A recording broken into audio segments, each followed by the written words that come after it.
Microphone check, 1, 2, 1, 2. Microphone check, 1, 2. What it do? What the business is? Why?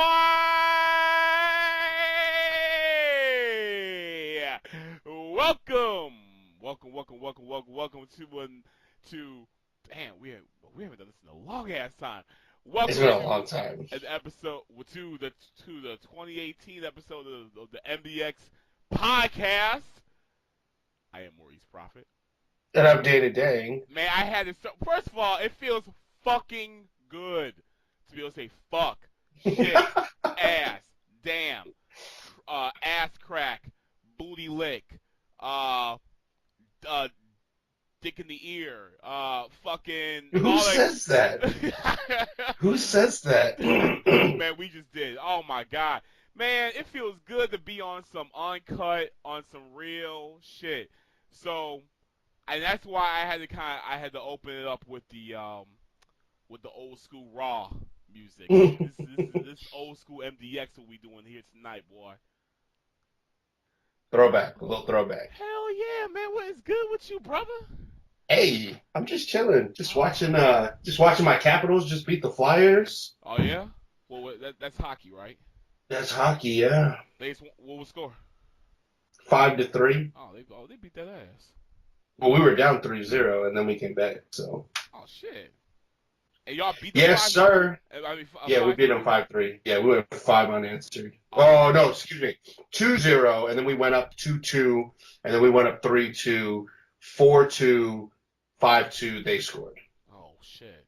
So somebody getting fired over in Philly. Somebody getting fired in Philly. Oh my goodness, bro. Yeah. So hey, y'all. It's great being back with y'all on this format.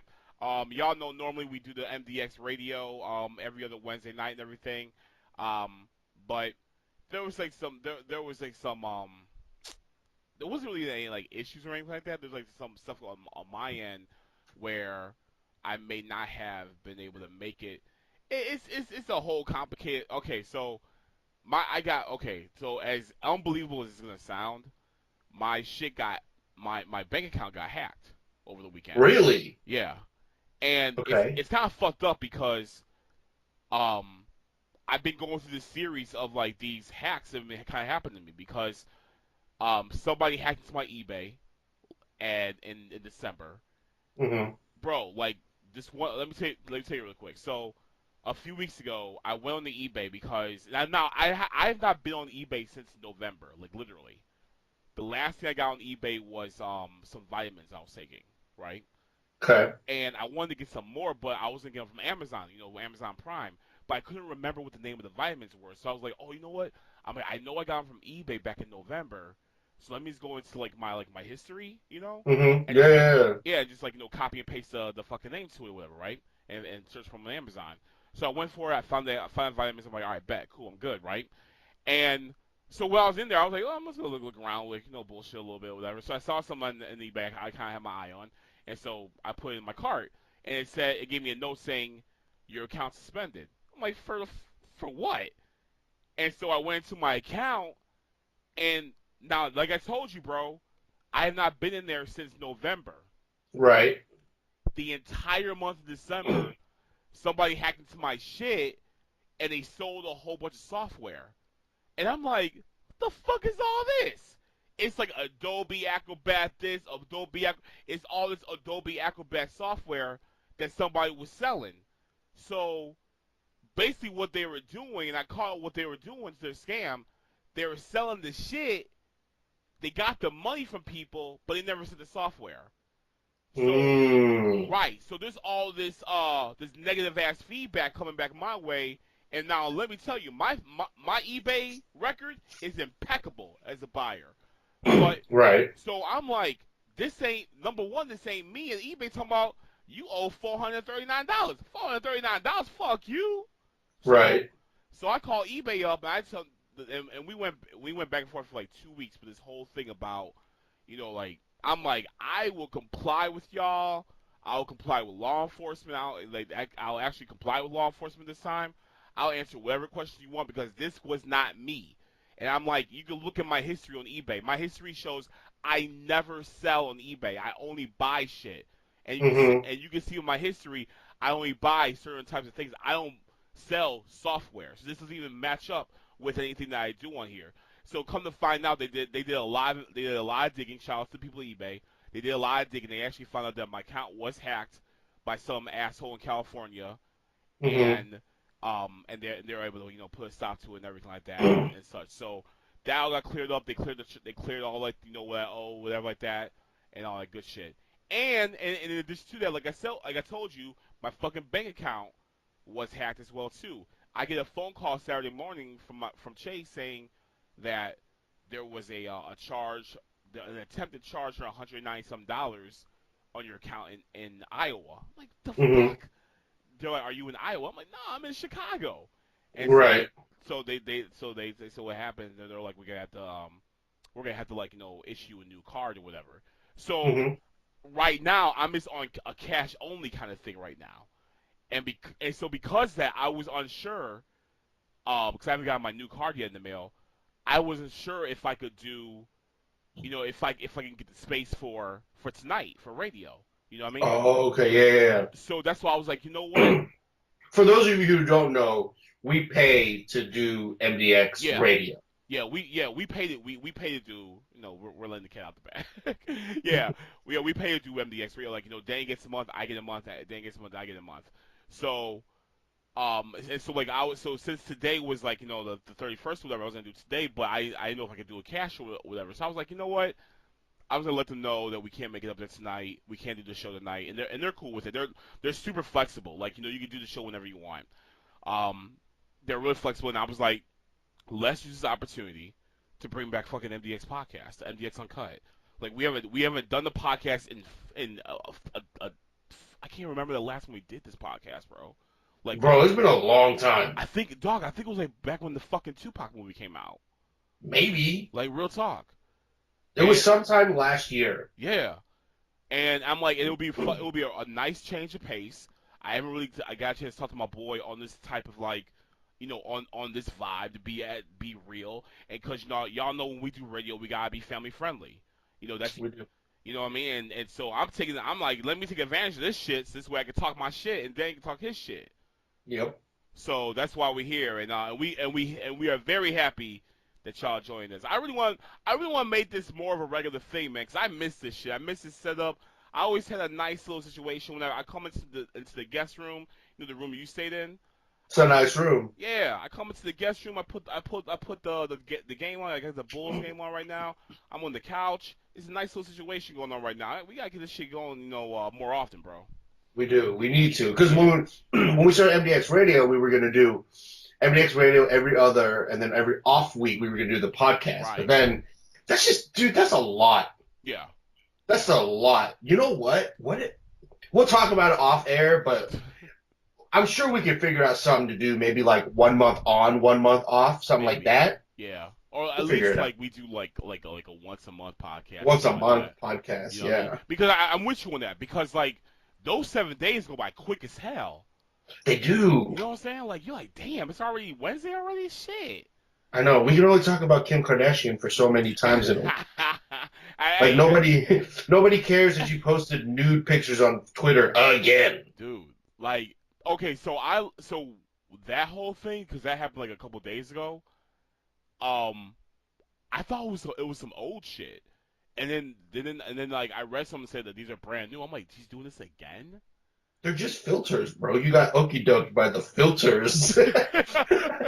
Maurice is like, yo, these are from like the 80s. No, right. They still use that old school filter. That's why. But like, I'm just like back in the day when we used to when we had to do the colonial style paper and you dip it in coffee. You remember that? You dip the paper in coffee, and then you would burn the edges. I forgot about that shit. To make it all like like you said, colonial like and shit. Hello, old school, like this is Christopher Columbus paper. Right, like John Adams used this exact paper. This is his style, right? This is what the Declaration of Independence was signed on. Coffee paper. Right.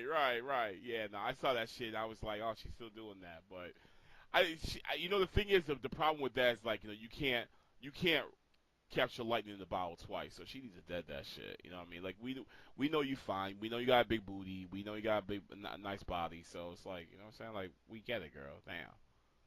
Chill. Shit. Let somebody else show their booty. Right? You know what I mean? We're sick of it. All right. So let's do a little catch up. So speaking of booty. Booty. All right, before we get into like what happened this past Sunday, we gotta talk about what happened last week, man. Because you and I, we didn't really do too much of a deep dive about this. So I'm glad we're talking about this right now. All right, Raw 25th anniversary. I got mad beef with this shit. Yeah, let's talk about that real quick. So, okay, so 25th anniversary of Raw, right? Big deal. Longest running episodic show on all of TV. Right. Beat MASH, beat all that stuff, right? Smoke, all that shit, yeah. Right, so crazy, right? And you and I, as wrestling fans, we were there like day one. Yeah, literally. You know, I remember watching the first Raw. Like, and so. Hey, real quick, when you watched the first Raw, were you mad going into it like, God damn it, no more primetime wrestling? I don't know, man. I was like, what, 8? Yeah, okay. I didn't know what was going on. I was like, cool, more wrestling. Yeah. So I don't know. I don't know what my thought process was back then. I was just like, cool, I get to watch wrestling on Monday. Yeah. Yeah. So I'm thinking, dope. You know, 25th anniversary, big show. My biggest beef with it, before even watching the show, was it's the go home for Royal Rumble, and Right. are we gonna get? Is Raw 25, the anniversary, gonna take precedence over build up for the Rumble? That was my biggest. Yeah, that was my question too. Because the week before, I'm like, is this the go home? Because this next week is the Raw 25th. I assume that's gonna be more of a gimmick show. So it's the week before technically the go home, but So yeah, I'm with you on that. Yeah. Yeah. So I'm like, okay, how's this gonna go down? So I'm like, all right, cool. So my homie, he had the day off, so he's like, and he doesn't have cable, and so he usually watches Raw on Hulu the next day, so he gets it, the hour and a half version of it. But word, okay. You know, he was like, yo, like, you know, you want to come over? And I have DirecTV now, so I can take TV on the go. Okay. Right? And so I was like, yeah, dude, I'll come over. So I went over and we fired this up. And so we started watching it. And I guess before we get into it, we'll get into your story too. So that day you posted that you're going to New York. I'm like, this dude went to New York for the 25th anniversary show. He didn't tell nobody. And I'll tell you in a second. Go ahead. And I was like, yo, Maurice is going? I'm like, no way. And then I was like, well, maybe he's just like playing everyone. It's like, I'm actually not going. I'm just at home watching it or something like that, right? So that's why I texted you and I was like, are you for real over there? And then so then go into your story. Let's talk about that real quick. Okay, so with that literally was like some game time decision type shit, because a buddy of mine, his name's Ryan. Shout out to Ryan Steffen and Patrick Steffen. Ryan hit me that weekend and was like, hey, how are you watching Raw on Monday? I'm like, at the crib. So I'm thinking like he wants to meet up at the bar or something like that so we can watch it or whatever, right? Right. He's like, dude, why don't we go to New York and see it? And I'm just like, you're fucking crazy. And he said, no, seriously, let's just go. Fuck it, why not? Like, this is the Raw 25th. This is what because him and I, we like grew up like when we were kids. You know what I'm saying? Like, you know, we grew up like, you know, watching Raw and all like every Monday night and everything. Like, you know, we were best friends when we were kids.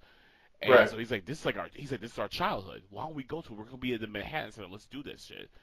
And he's like, you know, Southwest is cheap and you know, You know, he's like, this is a once in a lifetime chance. So like he taught me into it. I was like, you know what, fuck it. This is a once in a lifetime thing. It'd be nice to have a little getaway.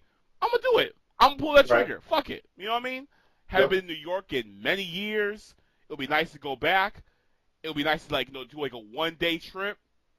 Just say you did this shit. And then the Raw 25th at the fucking Manhattan Center. I'm all for it. So sign me up, Scotty. So yeah, so we arranged this way. It was our flights left that Monday afternoon at 12:30. We got to New York at like 3 o'clock their time. Did the thing, whatever like that. Went to the show, and our flights coming back home was 6 a.m. the next day. and we get to Chicago. We land in Chicago at 7 o'clock in the morning, and I was gonna go straight to work right after we landed. And then so in between Raw and going home, we were like, we'll just kind of kick it. We'll get into some shit. We'll kick it. So that's what I'm saying. It was a total game time decision in terms of actually what we're gonna do. In terms of how that all played out. Because bro, something like that, if I had known that months in advance, I would have told the fucking world. Mm-hmm. That really was on some just spur of the moment, just an impulse, and I'm just like, fuck it, why not? You know what I'm saying? So did that. We ran in the car. It was easy because we ran in the car, and we were able to find a garage that was a block away from the Manhattan Center. So we parked there, and we just walked up and down Times Square. Walked to the Garden and everything, because everything was all within a couple of miles radius of each other. It was super close. Everything was really close. I didn't know this, but Manhattan Center was right across the street from Madison Square Garden. I had no idea about that. Right. So everything is really, really super close to each other and everything. So yeah, I mean, the trip itself was cool. We were high as hell. You know what I mean? Because he brought his little pen thing, whatever like that. Mm-hmm. So New York is just a beautiful place, man. It's a really cool place to be. I felt me personally, I felt like I was in a very familiar area. I was in a very familiar area, in terms of I knew how to move out there. I knew how to kind of how you kind of know how to be. When you go somewhere different and and you feel like you don't belong, or you feel like an outsider or whatever like that. I had none of those feelings whatsoever out there. I felt like I belonged here. So that was cool. Okay. I hate New York, so let's just put that out there. You hate New York? Dude, New York sucks. What parts you been to? Downtown, Manhattan. Really? Yeah. See, it's gross. See, but you know why? Because your downtown is a night and day difference from that kind of downtown. Your downtown is very it's very organized, it's clean, it's more it's not as it's not as much of a rush. Oh yeah, of course. That's East Coast living, right? Over there, New York and stuff. New York is gross. It smells like pee. There's trash everywhere. It's a gross place. No, the trash shit was weird to me, because we went to Brooklyn, and everyone has trash on the curb in front of their house. But the thing is, it looks really sloppy, the way how everything is piled up. It's it almost is like some type of disaster happened. Hmm. You know what I mean? And even though the trash was all in the bags, they were all piled up on top of each other in front of everyone's house. So it looked really surreal. If anyone's ever watched the show Mr. Robot, I know you started to watch it, but in season 2, they really do press on how the trash began to pile up in front of everyone's houses, and that's what it reminded me of. And I'm just this reminds me of Mr. Robot. It's really fucking weird. So overall, I mean, the trip to me overall was cool. It was a really cool experience to be out there for that one day, to have just to have that kind of experience, to be able to drive through, to drive through Manhattan and then and take all that in. That was cool. Now, let's talk about this goddamn show. Okay, let's. So, for people who don't know, Raw 25 took place in 2 separate venues on the same night, and it happened at Barclays Center and the Manhattan Center, which is where the original Raw was run. So, what Manhattan had, 600 seats there? Yeah, something about that, yeah. But, a couple hundred. So less, probably 400, yeah. Okay, and then, of course, you have a sellout Barclays Center with, 17,000, 18,000 probably? Right. So, I'm sitting here cool, we're probably going to get, one segment there, one segment here, one segment there. Right? Of course, everyone's going into this what are they going to do? How is this going to happen? Right? And so Raw starts, and they got what JR and King over at Manhattan Center. Yeah, that was crazy. And they got the normal Raw crew. And so on TV when I was watching it, I'm looking at the crowd of Manhattan Center, and it's like that's where your hardcore fans are, right? You had like the green shirt dude with the brown hat. You had Brock Lesnar guy was there. You had Frank the Clown. Was there, yeah. His homie, Fat Jericho jacket guy. You had all those fools. Square circle guy, and then his homie, the dude with the jacket with the air paint on there. Right. So you had all the hardcore fans there, right? And I was like, that's the place to be. Because I'm sitting here at home like, yo, that's where you want to be. Anyone who's anyone that's a WWE fan is there right now. Exactly. Right? So then the show starts. Kind of your normal stuff, and then you guys get what? You get your first segment that happens on TV, Undertaker, right? Well, the first segment of the show was at Barclays, and that was with Austin McMahon. Right, but I'm talking. I don't even want to get into the show. I just want to talk about the experience. Oh, okay. Yeah. So your first televised segment was Undertaker promo. Yeah, and we were waiting for a grip for that shit to happen.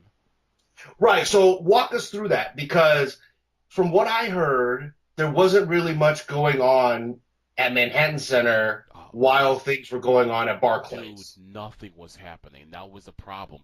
We were watching it on the big screen.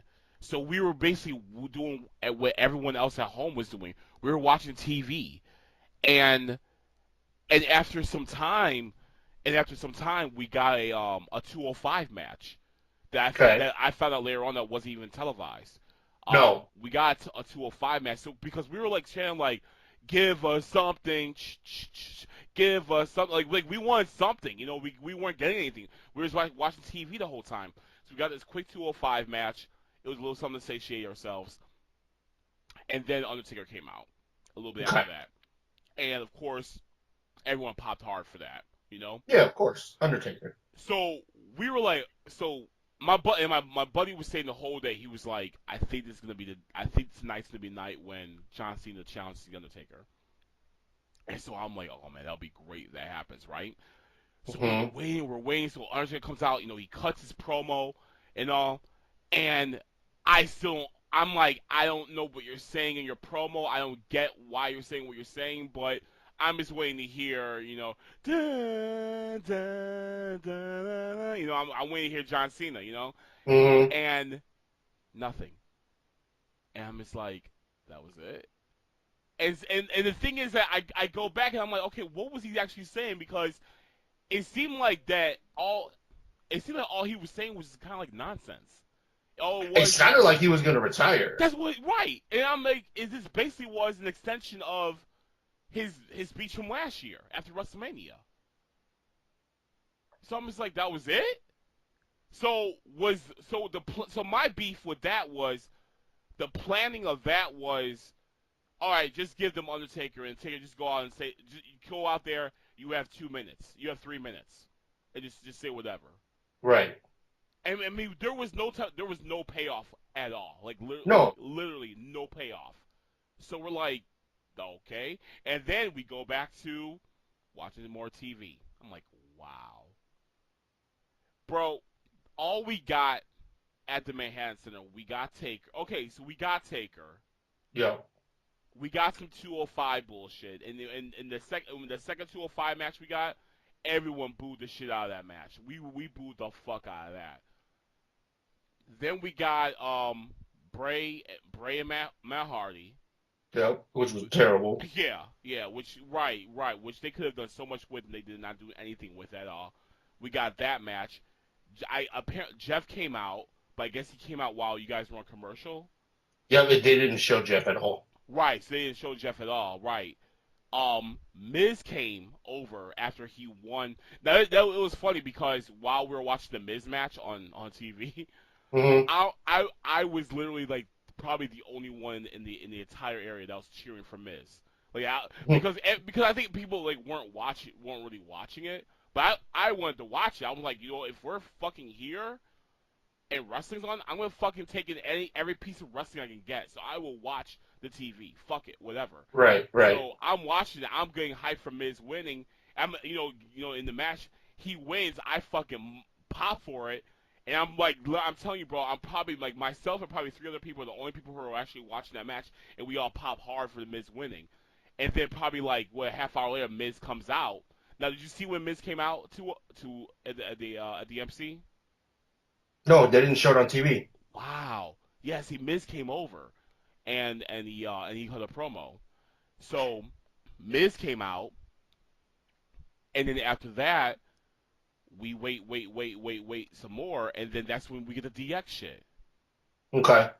So that's all we got, bro.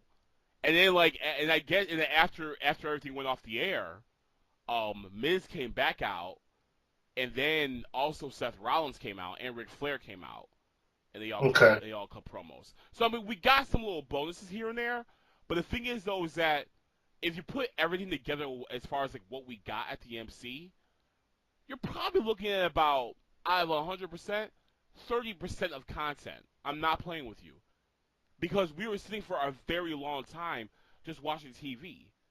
And my thing was this. All right, so this is how I looked at it.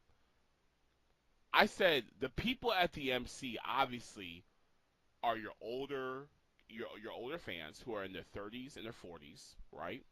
Mm-hmm. These are the fans who have been with Raw since day one, like what you said right now, Danny, a few minutes ago. Since the first freaking episode of Shawn Michaels against Coco Beware, we've been there since day one, right? So these are the fans that obviously have been with him since day one, and they can afford to be at the Manhattan Center for this night because it was not cheap to be in there. All right. Right. So because of that, give us the legends, give us Mean Gene, give us Brother Love, give us all the legends that you had that actually came out for it. All right. Give us an entire show of legends. Even if we have guys coming out and just talking shit with the fans or whatever, and give us guys who can still go. Legends who can still go. Give us Billy Gunn in the ring with like fucking Tatanka or some of that. 2 guys who are older who can still go. Give us the Dudley Boys. Give us a Dudley Boys match. All right? You know what I'm saying? Like, give us Tommy Dreamer.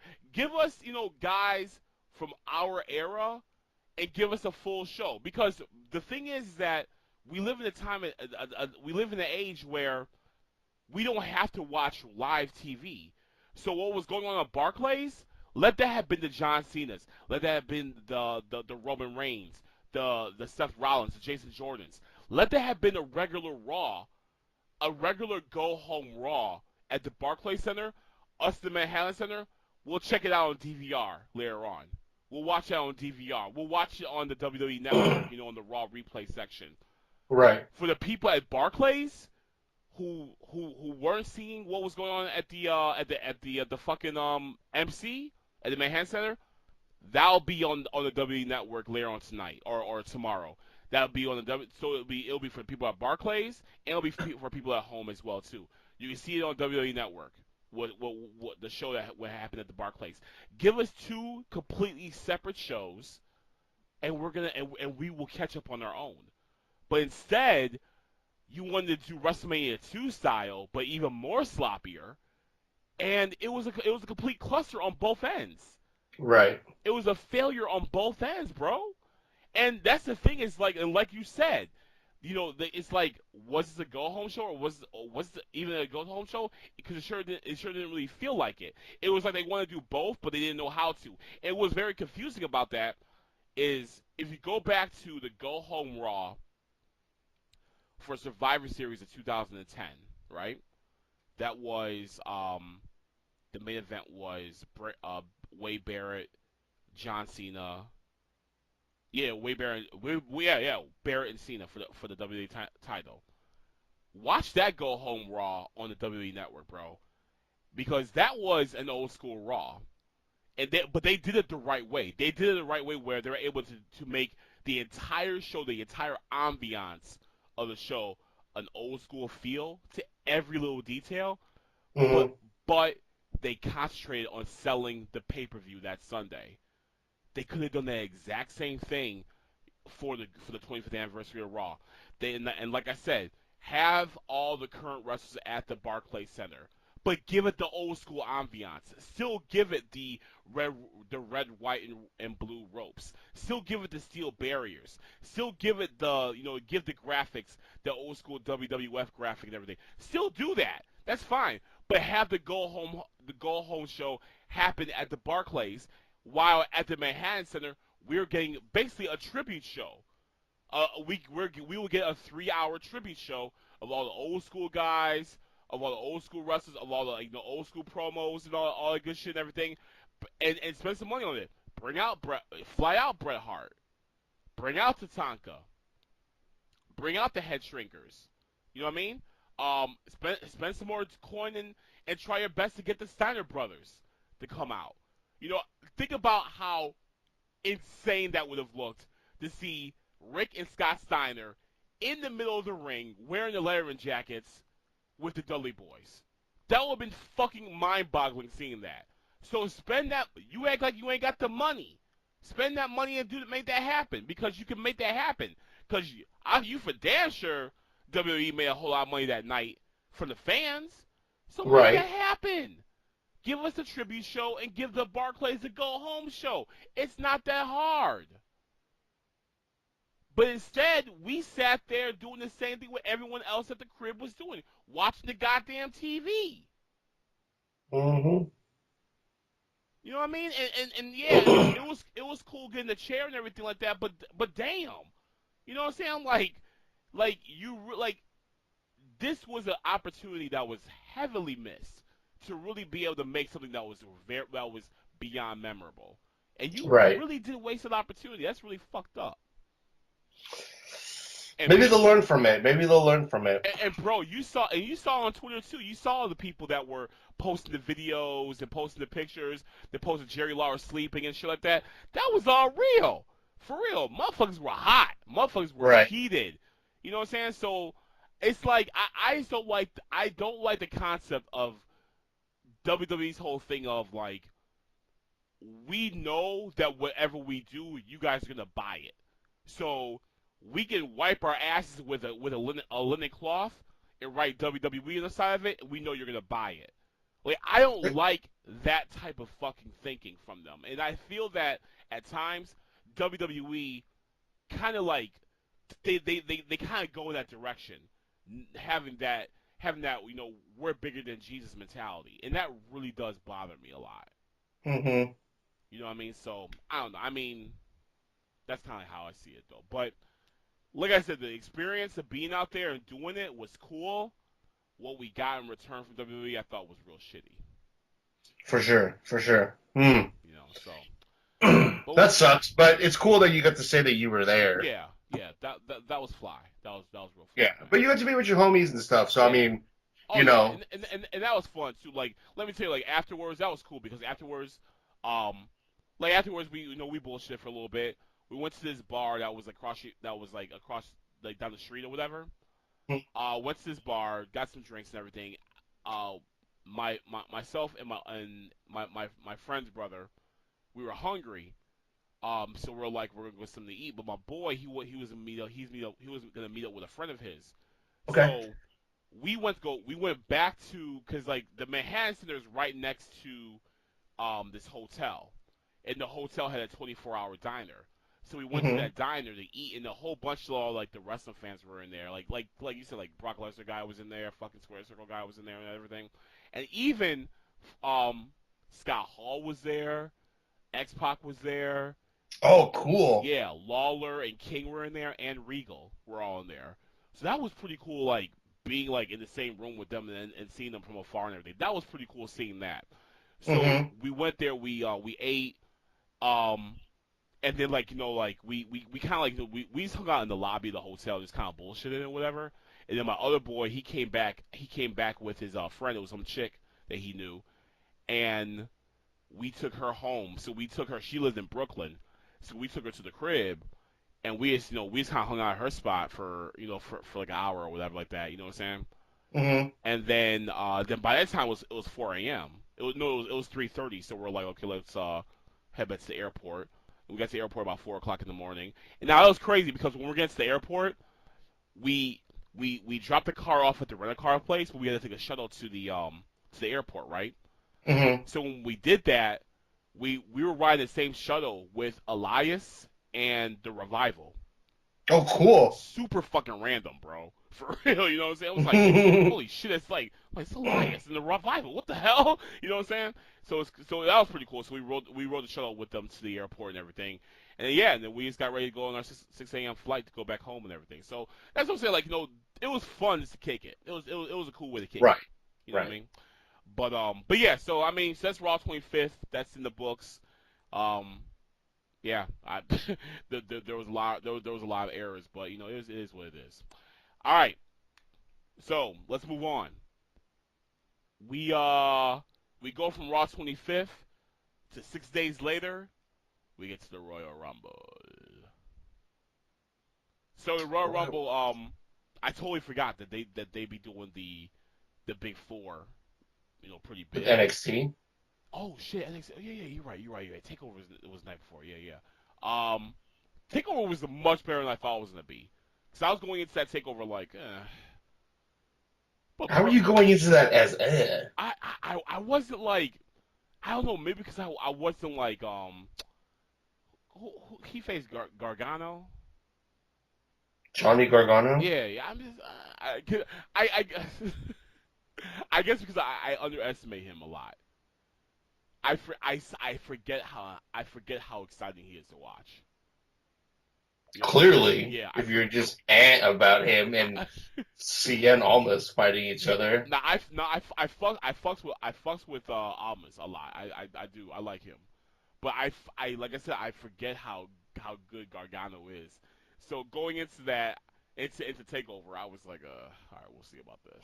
I keep forgetting that, like, you're one of those I take wrestling for granted because I live in Chicago type of people, where it's like, oh, we have a different show every night of the week, and I'm not going to go to any of them. Like, I forget that you're that type of person. Whatever, asshole. It's true, though. It's true. Like, and not just you, but like a lot of people out there. It's just like, man, it's whatever. And we're over here in Seattle like, oh, like midget wrestling's coming? Yeah, let's go front row. Let's do that. Like everyone in the mud, I'm there. Yeah, it's like, yeah, we debated going to some like Jello wrestling thing once because it was like, oh, it's wrestling. Why not go? Because we just don't get it like that, We don't have it like you guys get it. So it's like, we'll take anything we can get. No, I'm with you on that though. Cause it does happen a lot out here. And well, it's just because Gargano was big on the indies, and so like he was probably in Chicago all the time, him and Ciampa, and so like, of course, all the promotions that you guys have over there, and but no, that's true though. That's true. But that main event though, fucking amazing, dude. Mm-hmm. Holy shit! Like.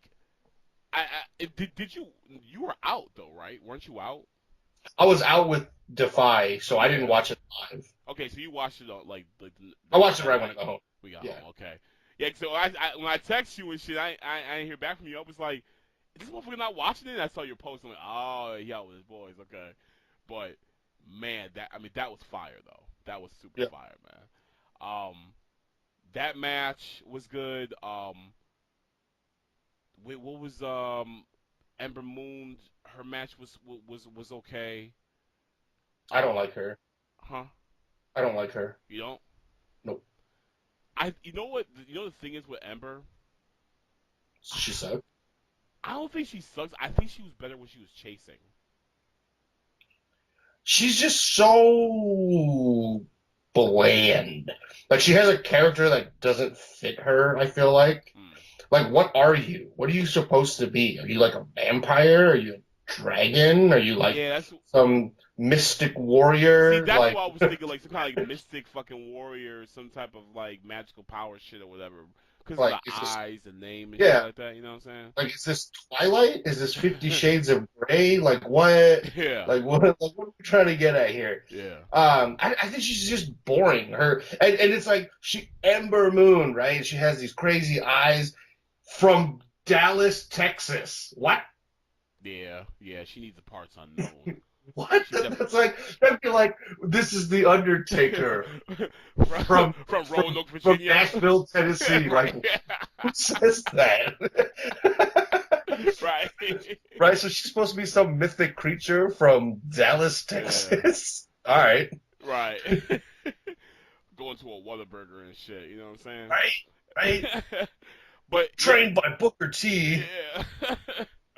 Go to the Cowboys games, but no, you're right though. She should be like from like parts unknown, but I think that's what I'm saying. Like I think that she's better when she's chasing for a title and not necessarily the champion. There are just some people who are just better chasing than they are. Everybody was because Asuka was like the best. Yeah. But yeah, no, but NXT was dope. That shit was off the chain. Yeah, NXT was good. So we get to the next day. We get to the Rumble. Like I said, I totally forgot that was gonna be like a big ass like 6-hour show, you know. And we get to the pre-show. I was not expecting that was gonna be Bobby Roode and fucking Mojo Rawley. Yeah, that was stupid. Yeah, I was like, who made that up? like who greenlit that shit? Like I was right? like, I was expecting that. Like I thought it was like how it was gonna be the open challenge or whatever. I thought it was gonna be Dolph. I was hoping for like an NXT guy. Oh yeah. Somebody bring someone fun up. You know, it's a Rumble. Why not? Yeah, I mean exactly. Mojo Rawley's music hit. I was like, wow. Right? and not a goddamn thing came from that. So. No. Yeah, man. So anyway, we got that. The pay-per-view starts, and then the first match for the WWE Championship as the curtain jerker. Yeah, of course. Why not? Wow. So all right. So we getting AJ going up against Zayn and Owens. Cammy.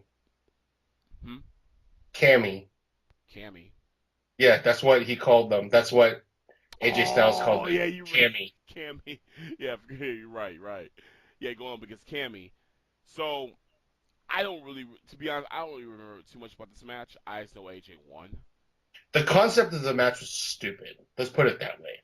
You basically had a handicap 2-on-1 match for the WWE Championship where if Kevin Owens and Sami Zayn won, they would be co-champions. That's stupid. Yeah, that's weird. Nobody wants that. I think the only person that would ever want that would be Marissa. She may have been the only person who was hoping that would happen. Right. It's like dreams come true. Yeah, she would have loved it. Yeah. But I'm like, what? Like, how is that? Like, what is that? But you see, that was the only element that made me invested because I was thinking to myself, WWE has a lot of room because like I told you like weeks ago, they have so much room to go in creative directions that they've never done before because they have like a lot of outlets right now. So I thought that they would actually take advantage of that for maybe like a few weeks or maybe up until Fastlane. They'll take advantage of that of the whole Cammy storyline, have them become the WWE champion, and the first time in history we'll be seeing co-champions for a singles title. I mean, with the exception of Lay Cool. Mm-hmm. So that's why I was like, okay, I'm invested in this match because we might see that shit, and we could get like a month's worth of just like crazy antics and them going back and forth, and then on Fastlane, it gets to a point where them two they have differences, and at Fastlane, we'll get a legit triple threat. Yeah, but they didn't do that. Right. Yeah. Right. But that's what I thought was going to happen, though. You know what I mean? Right. And then AJ will win back the belt at Fastlane, and then he'll go into WrestleMania and everything. But they didn't go that way. And apparently, because I really didn't see SmackDown, but from what I understand, though, I guess they dropped that angle. Yeah, because Sammy kind of turned on Kevin Owens. Oh wow, okay. Yeah, because the main event was AJ Styles Nakamura versus Kevin Owens and Sami Zayn. Yeah. And everyone thought that Nakamura and AJ Styles were going to have beef because they're facing each other at Mania. Mm-hmm. But instead, the best friends had beef with each other, and Sami Zayn ended up walking out during the match.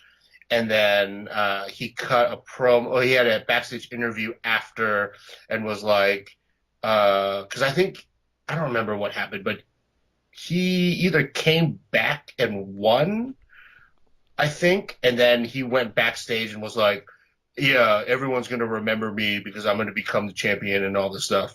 Like, as a solo, not with Kevin Owens type of thing.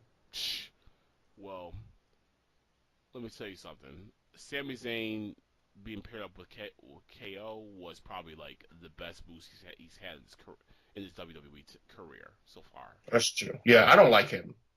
Yeah. Never been a fan of his. No. See, I was kind of digging this whole thing with him and Kevin Owens being together because it was very different, and I feel like they obviously have natural chemistry with each other. Yeah, because they're best friends. Yeah, like legit. So we were getting something very authentic from them. Right. But I'm sorry, but Sammy on his own though, and I think he's a good talent, but he's not interesting enough by himself. He's you know what I mean? He's boring. Yeah. So with them dropping this, that really does kind of like a disservice to them. He doesn't have what you would call it. The it factor. As they would call it in the wrestling business. He doesn't have it. You don't have it, son. You don't have it.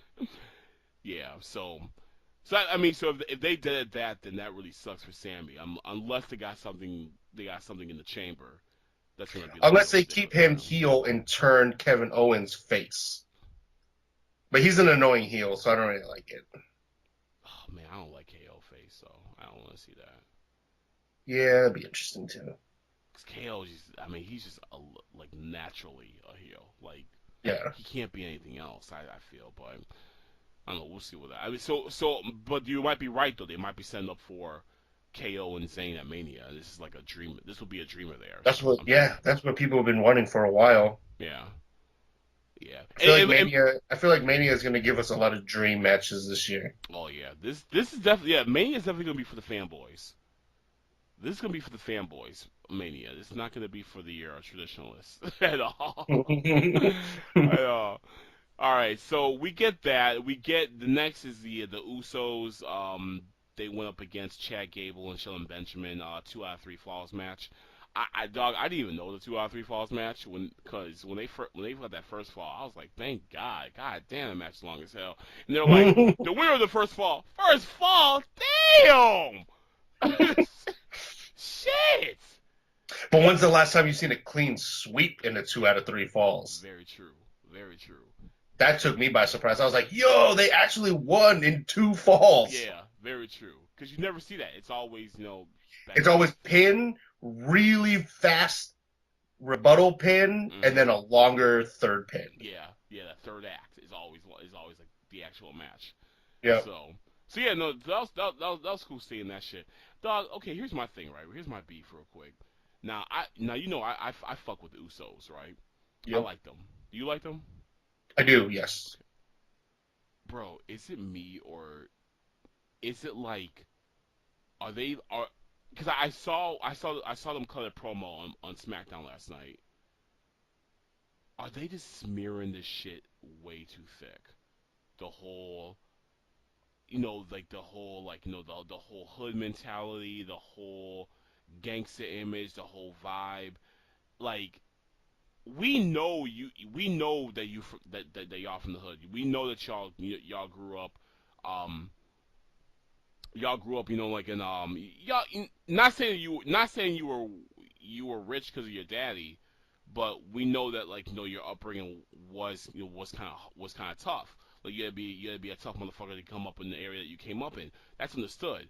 But it's like I feel like WWE tells them to really just like, hey guys, just really hood it up when you get out there and say these words, all right? Because like the shit that they say whenever they're on the mic does not feel authentic at all. It doesn't feel real. Like it feels like someone who does not know would write this shit. Like somebody who's still saying "whoop, there it is" writing this shit for them. You know what I mean? Maybe it could be. I don't really know. I don't really pay attention too much because their promos have been pretty decent. I think, but maybe because I know they're pretty hood, like in general. Right. Right? Like if you watch Total Divas, like they're pretty hood. Exactly. Thank you. Yeah. No, you took the words right out of my mouth. When you watch Total Divas, it's a complete night and day difference between how they talk there and how they speak when they're on SmackDown. Right. And I feel like when they're on SmackDown, it feels so forced. But the way how they are on Total Divas, it comes off more natural. Like, oh yeah, that's really them. Or maybe they're just like getting into it, like character wise, and maybe they overdo it themselves without knowing. Right? Could be that. I don't really know. Could be. I don't know, man. I'm not hood. I don't know. What you mean, man? You ratchet as fuck. I am, but I am. I wear that with a badge of honor. I do. I definitely do. Yeah. So the Usos they clean sweep and they beat Gable and Benjamin for the to retain the belts. In the next match, the Royal Rumble match. What? Yeah, Crazy. That was interesting. Dude, that fucking threw me off, bro. Cause going into this pay-per-view, I thought the women were gonna open up the show with the. That's what everybody thought. Yeah, I thought that would be the jerker, and then we'll close the show off with the men's rumble. Like it normally is. So I was like, damn, this is early as hell, So I'm like, fuck it, I guess they're we're getting the men's rumble right now, and they're gonna close out with the women's rumble. Yeah, I had a bunch of things to say about it, but I won't repeat them. Are you heated? No, not that I was heated. I was more joking about it than anything. But I don't want to offend people, so I won't say it. Well, this is kind of like how I saw it. I guess WWE is really going full go with this with the women's movement. Yeah, which is totally fine. Yeah, so they're really going full go with it.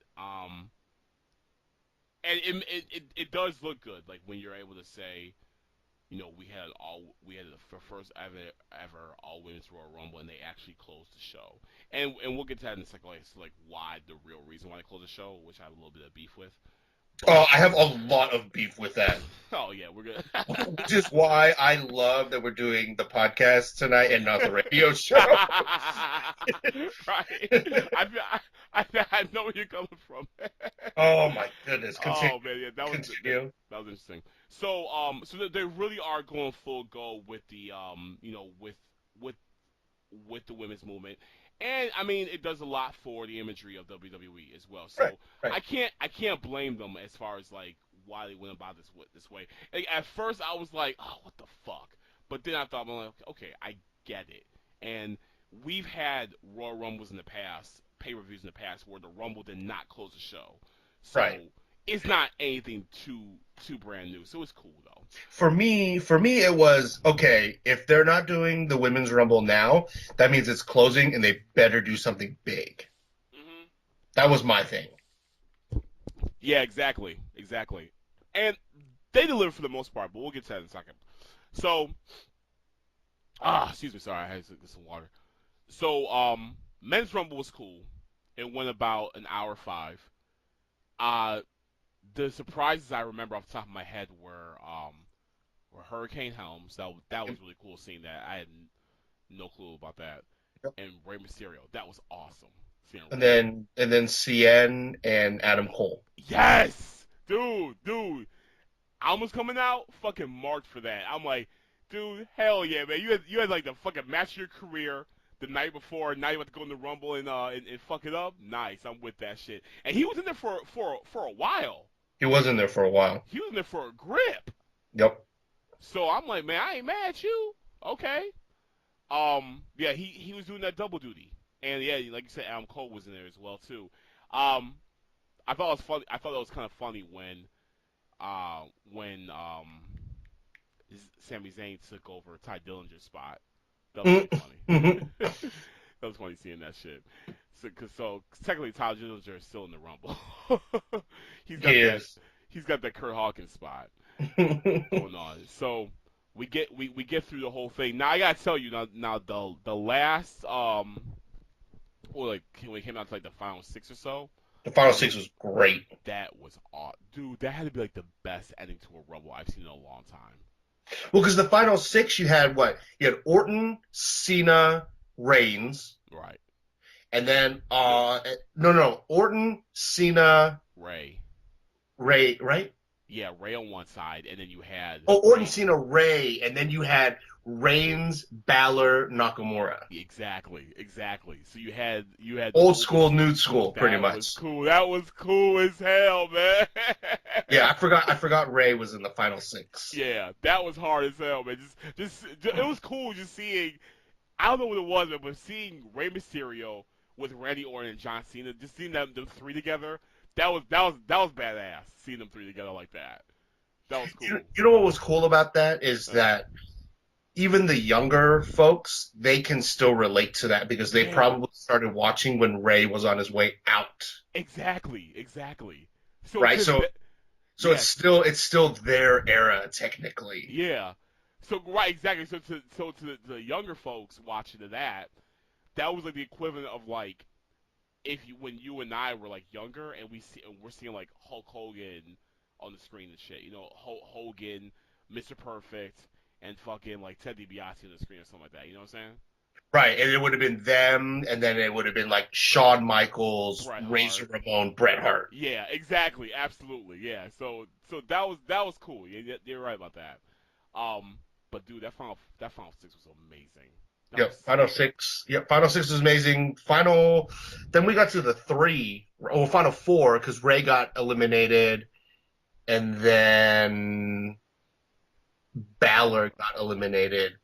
And then I was like, dude, Nakamura's going to lose. That the first thought in my head. Mm-hmm. I was like, Nakamura's going to straight up lose. Because you thought it was going to be Cena. Oh, no, you thought it was probably going to be Roman Reigns in the whole thing? Yep.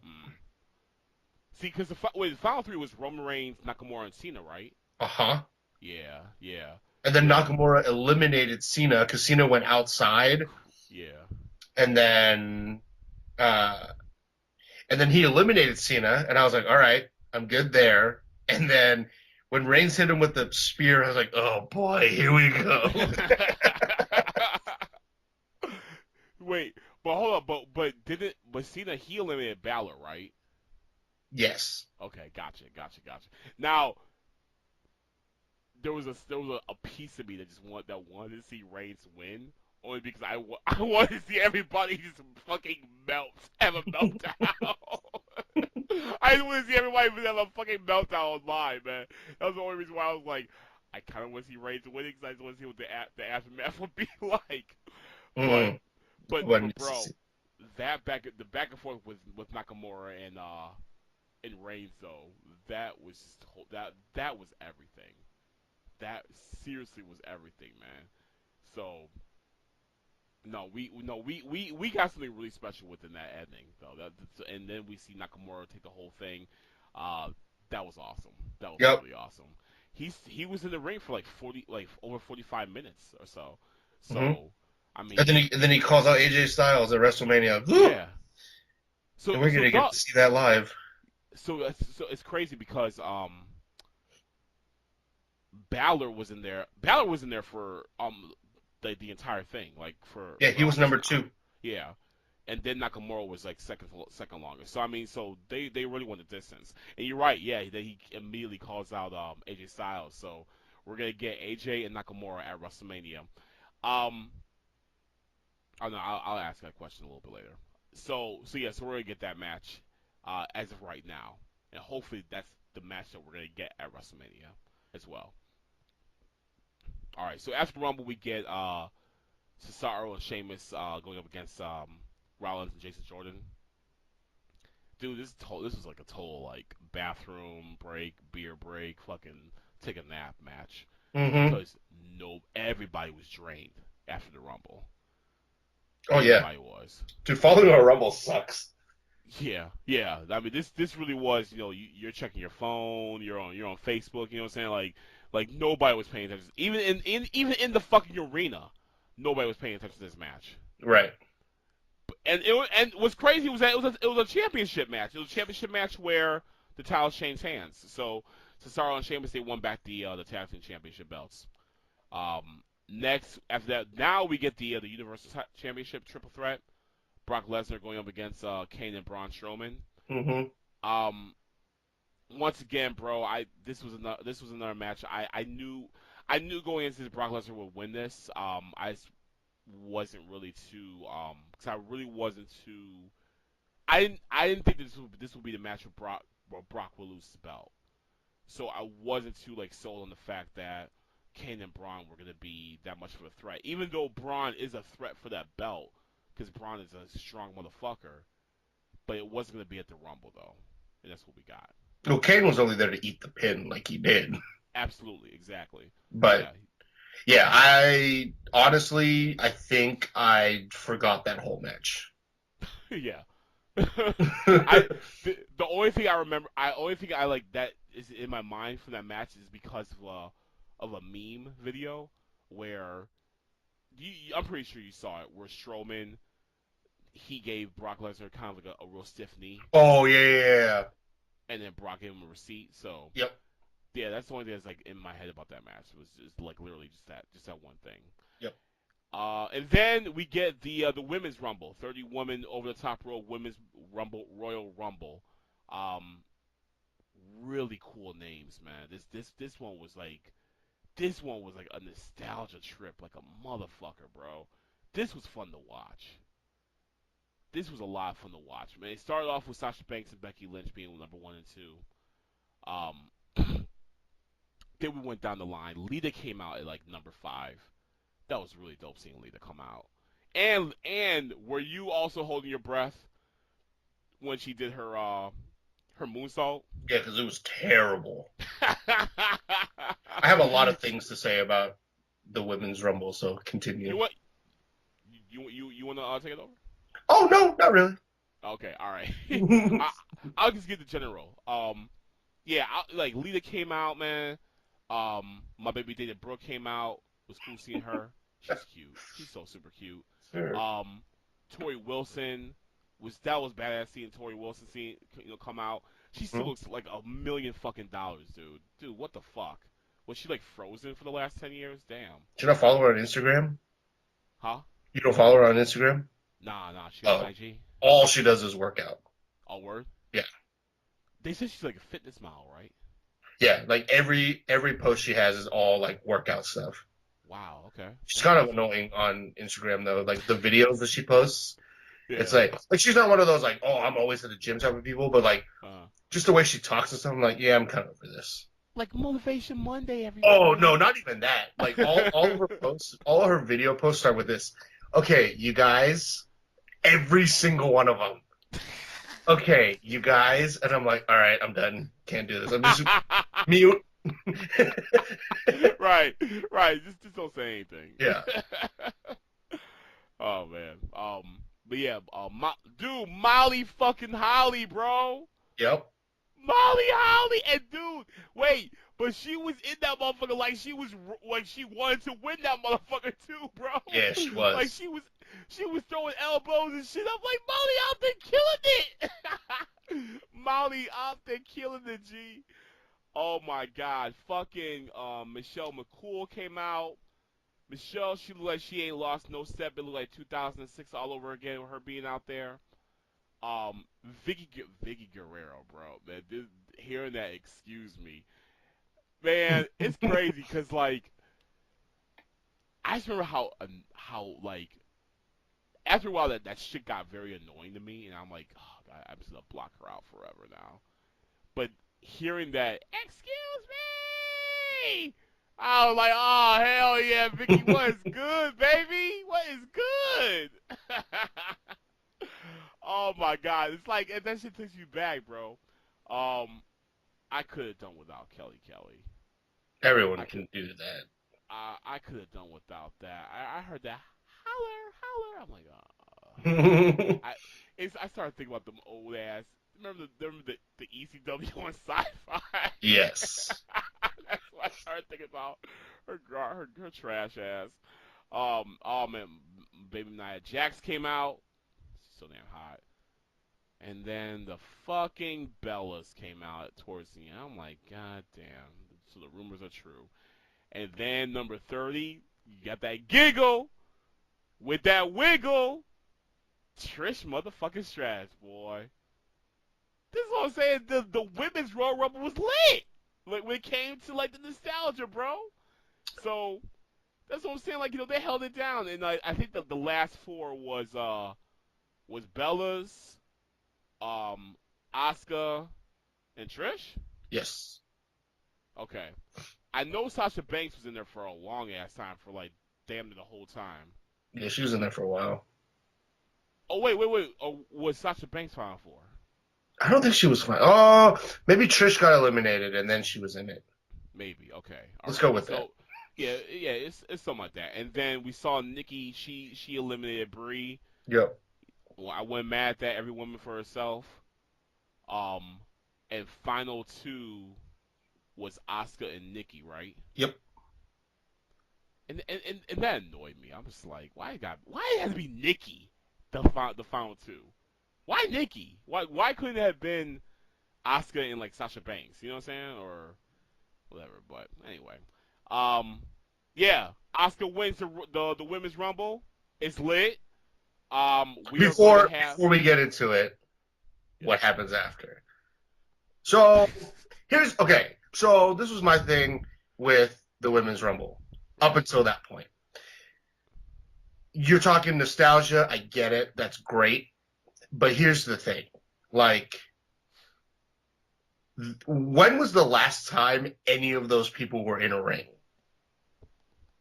Very.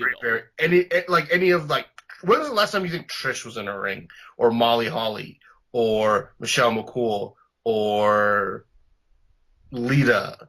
Right. So I'm sitting there like, it was cool to see them all. I thought the wrestling was absolutely terrible. I hated every minute of it. It was cool to see them all. But the wrestling's not really that good in Royal Rumbles anyway. But it's not. But it was just like, and I understand Kelly was never that great of a wrestler to begin with, but she was like flopping around and stuff. I'm like, all right, I'm over this. Yeah. And just like all that kind of stuff. Now with the men's rumble, that's different. Rey Mysterio, he's been wrestling. True. Shane Helms, he's been wrestling. Like those dudes, they're not missing a beat because they've actually been wrestling ever since they left. So I'm cool seeing them come back. But it's like unless like it was an actual person who's actually still been wrestling once they left, I don't really want to see you. Now it's different. It's different, I think, because like Trish is like still athletic, so she can still do it. But like everyone else, I was just like, ugh, I don't want to watch this anymore. But I think Molly held her own. I'll give her that. Yeah, but I think she still takes indie gigs though. Does she? I swear I've seen her name float around here and there every once in a while. If she does, then I'm happy with that. Okay. But everyone else, I would rather see the Undertaker come out in the Women's Rumble than to see Michelle McCool walk out. And they were chanting for Undertaker. They were chanting for the Undertaker. How y'all chant for Undertaker? Y'all stupid. That was my biggest beef. That was my biggest beef with that.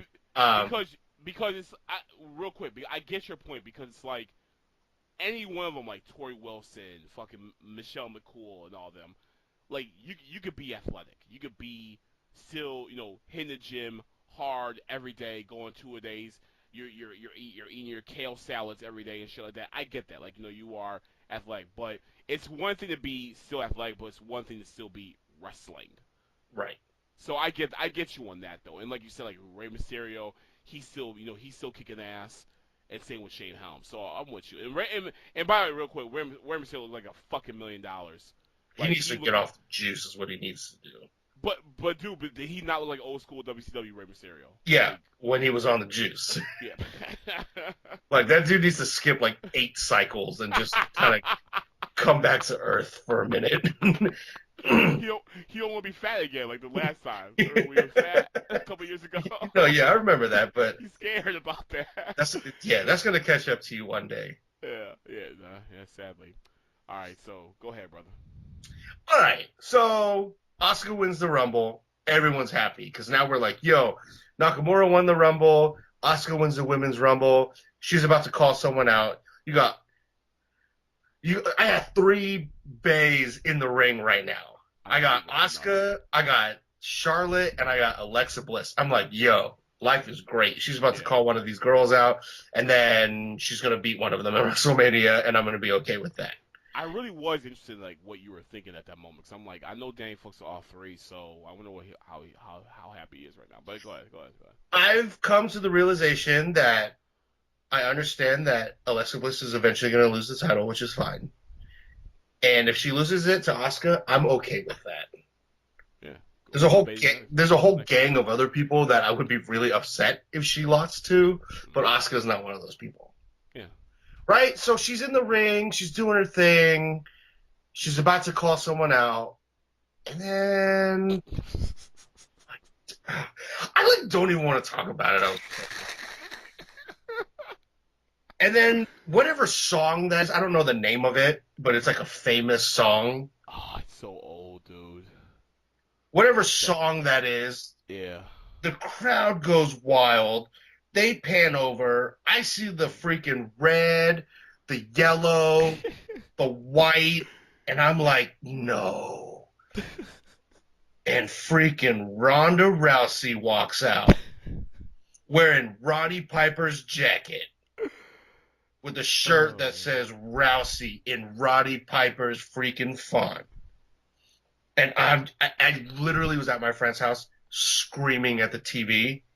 And you remember that girl when Donald Trump was being inaugurated? That one lady with the glasses that was like on her knees screaming no? Yeah. That was me. That was you. That was me. That's why I posted a picture of her on my Instagram that said current mood. It was that. Oh, okay, all right. I saw that like a long time later, and I didn't get it. Yeah, and like, okay, so I've disliked Ronda Rousey from the day I found out who she was. Yeah. Didn't like her in the UFC. Like, and the thing is like, I love people that like are confident, and I love people that hold themselves up, but like she's on the level for me like a Mayweather where she's like too cocky, I feel like, which is fine because you're in that type of sport and you need to be that way, right? And you know, sometimes it's a game, and sometimes, you know, I look at like Conor McGregor. Like I hate Conor McGregor, and people love him because he runs his mouth and all that stuff, and I don't like that about him, right? Yeah. So, like, when Ronda Rousey got knocked out by Holly Holm, kicked to the head, just out, I was, like, maybe one of one person in the bar that was happy about that. Like, I literally was, like, I was so happy, and everyone was like, what just happened? And I'm like, she got knocked out is what just happened. Like, it was one of the greatest moments for me in sports was when Ronda Rousey got knocked out. Yeah, she got fucked up. Yeah. And so, and then, like, obviously, I don't want to take what happened to her after that lightly, where she had suicidal thoughts and stuff and this and that. I get that depression's a real thing. But, like, yo, you took one L. Like, it's not that big a deal. Thank you. Right? One L. In your whole career of UFC, like, you take one L and all of a sudden, like, my life's over? Come on now. So, I'm like, all right, cool. So, so now she signs with the WWE. So what happens if Vince McMahon goes, hey, you're going to lose tonight? She's going to be like, what? I'm going to what? Can't do it. I'm going to kill myself. Like, like the crazy girlfriend that you have that's like, if you break up with me, I'm gonna kill myself. Yeah, like, I'm gonna risk. you know what I mean? Can't lose. Yeah, I'm not losing tonight. You want me to lose to Bailey? No, that's crazy. Like, Right. and I'm so It hasn't lost in 2 years. Why do I have to lose? Right. right. And so, okay, I also don't like crossover a lot. Like, it's and like because I look at like CM Punk, like I laughed when he was going to go to UFC, and then he had his first fight and he got tapped out in a minute and a half. Yeah, it sucked. You know, it's very rare that you have a crossover athlete that works. And look at Michael Jordan. Michael Jordan played baseball and he was terrible. Right? Greatest basketball player. You take him over there and not so hot. But then you got like your Deion Sanders, your Bo Jacksons. Right. So right. So you've got that. Brock Lesnar, right? UFC, but he was a wrestler, professional wrestler, UFC, like that worked. Yeah.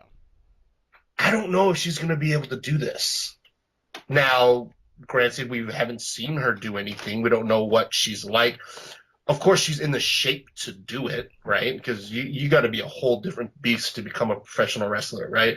As a combat sports person, I think you can tackle anything, but you have to have a different mindset, right? Because the thing is people, she's coming from a world where you are hurting someone.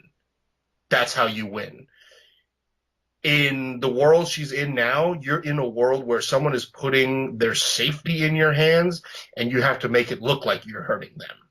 Exactly. Is she going to be able to differentiate? Because Brock Lesnar even had issues when he came back. Because remember that Extreme Rules where he destroyed John Cena's head? Yeah. He was killing him, yeah. Like, 3 elbow slashes to the head and this dude's spewing blood out of his head. Like, yeah. I mean, as cool as that was for me, because I hate John Cena, and we come from the era where we love to see blood every once in a while, yeah. That was still kind of hard to watch because it's like, yeah, was that really necessary? Probably not. Right. And so, is she going to be able to do that? Now, the other thing that irks the crap out of me is, hi, I'm Ronda Rousey. Put me in WrestleMania. What? I literally have done nothing in the world of professional wrestling except for hip toss Triple H at WrestleMania 31. Right. So put me in WrestleMania. With a title shot. Yeah. I'm going to go call out, all these people that have been doing this forever. Right. And so whomever Oscar does not pick, I want the other one. Right. Like, wow. And I'm not so much into the let's pay dues thing because I know some people don't take that route. I get that, right? But you got to earn respect somewhere. Like, and then I was looking at people like all the ladies' tweets and stuff. Like, I don't know if you saw Nia Jax's tweet about it or anything like that. It was like, cool. Asuka won the freaking Rumble, made history, and now it's all forgotten because Ronda Rousey showed up. Right. We literally just had history, first ever women's Rumble, and then all of a sudden somebody walks in and then kind of takes it all away. I would have been more okay if she just showed up on Raw on Monday. Yeah. Do that. Right. I'm like, why did it have to be that night? Right? And then I saw Meltzer post about it, and Meltzer was like, oh, well, because she showed up, it was talked about more than if she didn't show up. And I'm like, I don't think so, man. Like, I think that... Yeah, but he's a huge Rousey mark. That's the thing, too. True. Oh, Rousey mark. Yeah. Oh, okay. I didn't know. Because I was going to say, it was like, if Rousey didn't show up, like, we would have... Like, we would have moved on. Yeah. And we would have been just focused on Asuka winning the Women's Rumble. Exactly. And even if they left a cliffhanger of who's she gonna pick? She's gonna pick Charlotte or Alexa. We'll be talking about who's she gonna pick. What makes more sense or whatever. Right. Because I was just under the impression that Ronda Rousey ain't gonna be here tonight for what? And then when she came out, it was like, really? They do? Really? Yeah. Right now? Yeah, it was. I can't tell you how angry I was. I was just like, For me, it's like, yo, you set this thing up to be like okay, business standpoint, I 100% understand why she's there. I get it. She's going to sell tickets to WrestleMania. She's going to put butts in seats. I totally understand that. But then at the same time, it's like, you got to bring someone in to do that, and you can't do it with the people you have that you're trusting, like a champion who's supposed to carry your company. Like, you don't trust them to do that? Right. You got to bring someone in and I understand, WrestleMania, biggest show of the year, blah, blah, blah. I get all that. I understand the business sense of it all, right? Right. But as a wrestling fan, I'm just like, yo, this is unnecessary. and bro, if you think about it, it's kind of shitty too when you look at the overall of that. It's like, oh, we have to rely on someone from the outside to be able to push the women's division at Mania. It's like, what about all the talent that you have inside? Right? You know what I mean? Like, what does that really say about them? And I get like that, when it came to Nia Jax's tweet and even Sasha Banks' tweet. I know that there was there's a degree of of kayfabe within that. I get that. Right. But there also has to be a degree of a little bit of what the fuck. Oh, for sure. Come on, you know what I mean? Like we elevated everyone collectively. All the women collectively have elevated the brand of the women's division to where it is now, where it never has been before. And I'm sorry, but Ronda is just gonna just come in there, waltz on in, and have a piece of that pie because she made a name for herself in a completely different promotion. Yeah. And you made some great points, and to add to that is what I want to know, because they said that she signed a full-time contract with the WWE. I'd like to know how they define full-time, number one. Because are we gonna see her every week on Raw and or SmackDown? No, she wasn't at Raw the next night. Yeah, because she wasn't at neither this week. Nope. So, what does full time mean? And because if you're saying full time, I would like to see this turn into a Ken Shamrock situation where Ken Shamrock was so ingrained into the culture of WWF and was so much a part of the roster that you didn't even think about UFC anymore after a while with him. You saw him as a WWF wrestler. And you saw him, you saw him in the ring with Kane and, Boss Man and shit like that and The Rock. So that's how you paralleled him was with the World Wrestling Federation. Is that going to be the same thing with Ronda Rousey? Or are they telling us full time, but we're only going to get her at Mania and SummerSlam? Right. Is she going to travel? She's traveling? She's doing house shows? She's doing what does that mean? So somewhere I read storylines.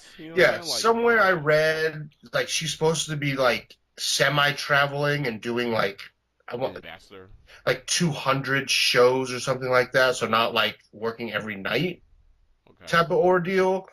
But I don't. But who knows? But it doesn't matter. You're either in it or you're not. Don't, like you said, you're coming to take a piece of the pie, because you can't make money in UFC. You're going to come over here now and do this. Right? Because the thing is you were all Miss Badass over in UFC, and then you got knocked out, and then you threatened to kill yourself, and then nobody wanted to touch you anymore. Right? And then people were like, oh, well, you can be defeated, so let's just move on with our lives. And and let's push some of these other women. Cyborg, Holly Holm, and the other ones. Right, exactly. Which they've been doing, and UFC women's division is thriving without. Yeah. This is the whole John Cena, we don't need him in WWE because it will thrive type of thing. Yeah. Where UFC, they bank on cash cows. I mean, why do you think they haven't stripped Conor McGregor of his title yet? The dude has 2 titles and hasn't defended them in over a year and a half. Oh, word? Yeah, and so they're actually going to strip him here shortly, but it's why did it take you so long? With just hopes and dreams that maybe he'll come back? The dude made more money in one 12-round boxing match than he probably did his whole UFC career. Exactly. All right, and all he had to do was run around with Mayweather for 12 rounds. Like, Yeah. They see this other stuff and Rousey, I'm sure, sees it the same way. Like, yo, I can go make this WWE money, and I don't even have to put my body on the line that much. Right, and do a lot less. Right. So why would I not do that? You know what I mean? Yeah. So. But I just want to see her. I'm sorry. Go ahead. No, I'm probably getting to the same point as you are. I want to see what she does in the ring. Yeah. Go into the ring and prove that you deserve to be there. Like, prove me wrong. Yeah. You know, Shayna Baszler, as much as I don't really like her, she's in the ring. Wait, she who? does Shayna Baszler. Oh, okay, yeah. Because she's part of the 4 Horsewomen. Yeah. Of UFC. But she went in, she did the tournament, she trained, she went to the finals of the Mae Young Classic. Like, she's doing her thing, right? Right. She's in it. She's in it to win it. She's trying to prove herself and be part of this. Yeah. She didn't waltz into it and be like, yep, put me in WrestleMania, let's do this. Yeah, and exactly, and that's the thing, like what you said right there. I mean, at least she's showing a concerted effort of, I want to be a part of this, but I want to be a part of this the right way. So I'll be in Florida, and I'll be at the Performance Center, and I'll be, I will train consistently to make sure, like, I earn my spot and I earn my keep. Now, with Rousey, they've pontificated very hard about how much of a fan she is, and how much she grew up on it, and how much she loves the product. And I know that's always been that's always been in the air for years now. But like you said, bro, like I want to see you put your money where your mouth is. Okay, right. Now you're here. You made an impact on that first, on the night of the Rumble. You got everyone talking. Now we want to see you deliver. Right. Why didn't you show up on Monday to do something? Like, right. And that is all. You're already starting off on the wrong fucking foot. I don't care, and I'm sorry, but like, even if like creative was like, no, you don't have to come on Monday, I'd be like, I want to come. I want to be there though. Like, yep. At least something. Like, can there be something to be worked out? Like, I know I don't have much say so in terms of like what you guys are doing for the show, but like at least let me be there, and like at least something, like, can maybe I can just come out and just wave or something like that. At least I want to be in the atmosphere, because wrestling fans are a different breed of fans from like other sports. Mm-hmm. We pick apart every little thing that we see on TV, and we will let you know if you are slipping or not. Like, we let you know, like, immediately. You get an immediate response from us. So with her, for her sake, I hope to God that she understands what she's getting herself into, and is really, really, really taking this shit seriously, and not looking at this as just an easy money check, an easy check. Well, Charlotte brought her name up yesterday, and she got booed. Oh, word? So there you go. Because wow. Yeah, wrestling fans are ruthless, bro. Like you just said, like if they don't like you, they will let you know that they don't like you, and they don't really care what you have to say. Yeah. And so she really did get off on the wrong foot already, because it's like, yo, where are you? You showed up. You're supposed to make a difference, and then you just disappeared. And I tweeted about this the other day, and I'm like, okay, so yeah, you're Ronda Rousey. I get that. You have a big name, but you've done nothing in wrestling. Then I look at, I don't know, EC3, War Machine, Candice LeRae, Ricochet, champions all over the world in professional wrestling, and why do they have to go to developmental and she doesn't? Thank you. Because I'm Ronda Rousey? Right. Why is she? No, real talk. Wait, hold on a second. Real talk. Why is she in development? Yeah, because that's where she needs to be. Ricochet doesn't need to be in developmental. Right. Ricochet could be on the main roster right now. Thank you. War Machine, exactly. They could be up there. Ethan Carter III, he can be up there. Yeah. Anyone that's even in NXT right now could be on the main roster. Let's be honest. Right. CN, Cien, La Sombra, and freaking CMLL, AAA. He was one of like the originators of lucha and all that crap down in Mexico. Yeah. His family's huge. He had to go through developmental. Right.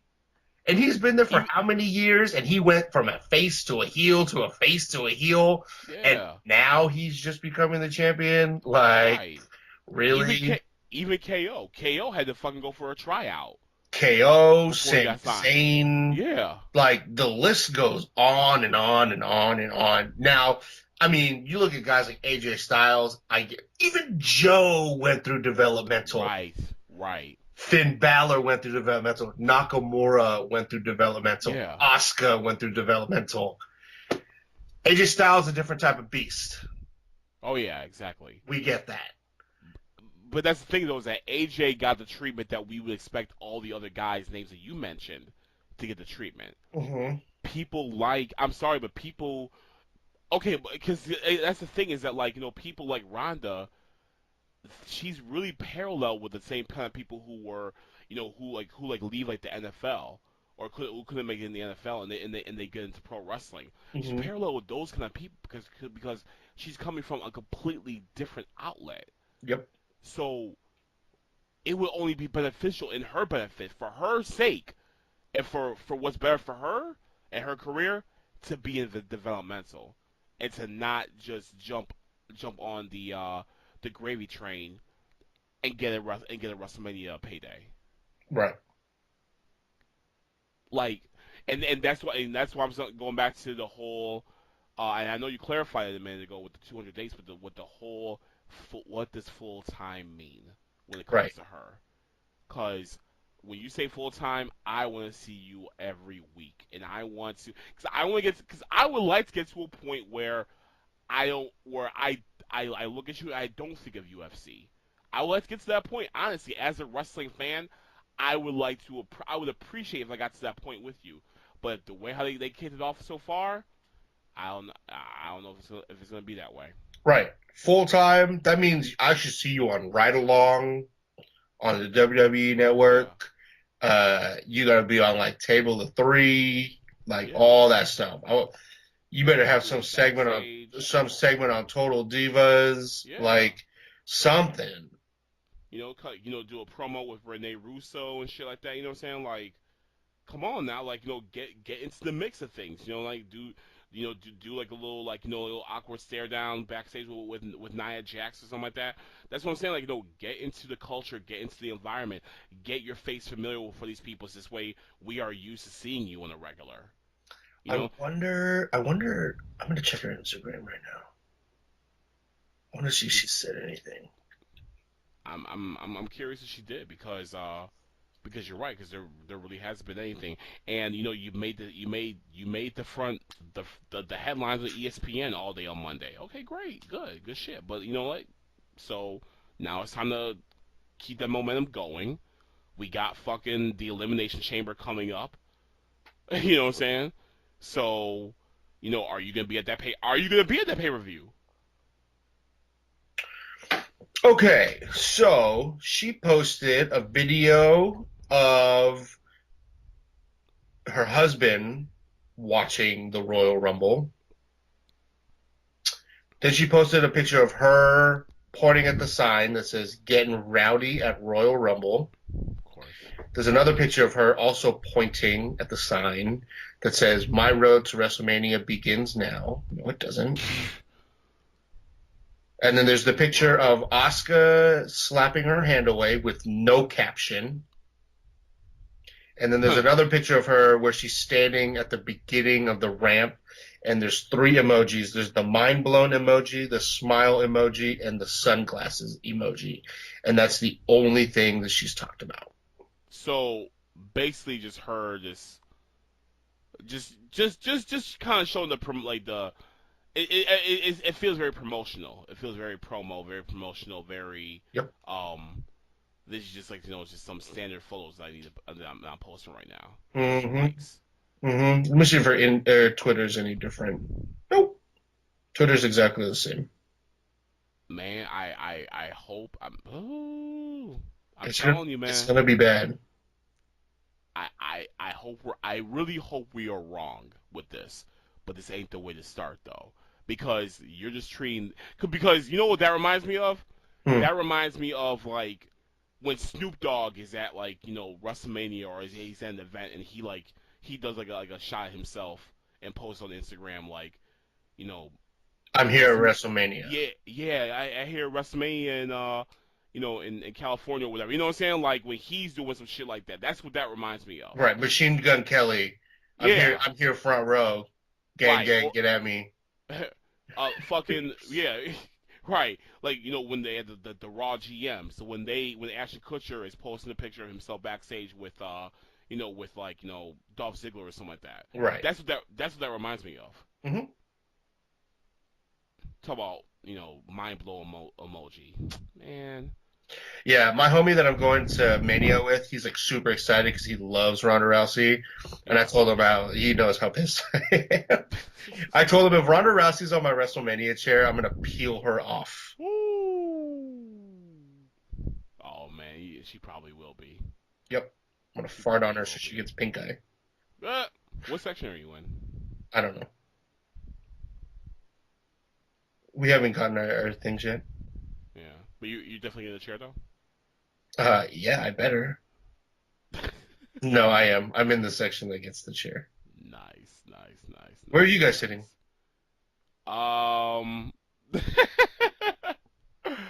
So I'm probably gonna be in the Maurice Prophet seats.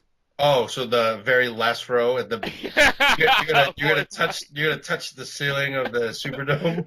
Right. I'm gonna try my best to get like my name to like yell your name out so I can echo it down all the way down by you. No, to be real, I've not gotten my tickets yet, so I've got to get on that soon. That's why I'm saying I'm probably gonna get the really bad seats, but I just want to go to New Orleans really bad because I just really want to kick it, but it's all good. Hey, there's nothing wrong with that. You can even get that lie out. You can even get it out. You struggle with that shit. You're like, hey, yeah, there's nothing wrong with that. Yeah, but like, see, it's different because like you're married and like you have house payments to make and all that stuff, and I'm single with not that much responsibility, and it's okay for me to do this every once in a while. Like this is your baby, you know what I'm saying? This is your child right here. So you gotta go in on it. You got a wife to feed, you got like dogs to feed. I got dogs to feed. You got yourself to feed. I'm over here like, when? I'm like, oh, New Japan? Yeah. Let's try to get front row seats to that. Hey, I saw your post. What is that? That's the second New Japan show that they're doing in America. Is it in L.A.? It's in Long Beach. Nice. When is that? March 25th. Shit, so it's like a week before Mania? Yeah. That's badass. Yeah. It's probably where we're gonna get Jericho Naito. Oh, nice. And then it's a possibility that we'll get Cody Kenny there after what happened at New Beginning. Oh, like last week and shit. Yep. Wait, is that gonna be on New Japan Network? The last one was. The one you're going to. It should be. The last New Japan that they did in America was. Was it live or was it Yeah, it was live. It was like, oh, I'm watching that shit. If we get Jericho Naito, I'm totally watching that shit. Real talk. Yeah, that's the talks of like one of the big matches that they're gonna do. Damn, that's badass, bro. And then a week later you go to Mania. That's dope. Yep. I've got a lot of wrestling coming up here. Cause you got a house show too, right? Coming up soon. Yeah, so I got Defy 10 is on Friday. 10 coming up. That this Friday? Yep. Oh shit, Defy 10, everyone. DefyWrestling.com. Get your tickets for Defy 10. There's not many left, or if there may not be any left. Oh, you gotta wait for Defy 11.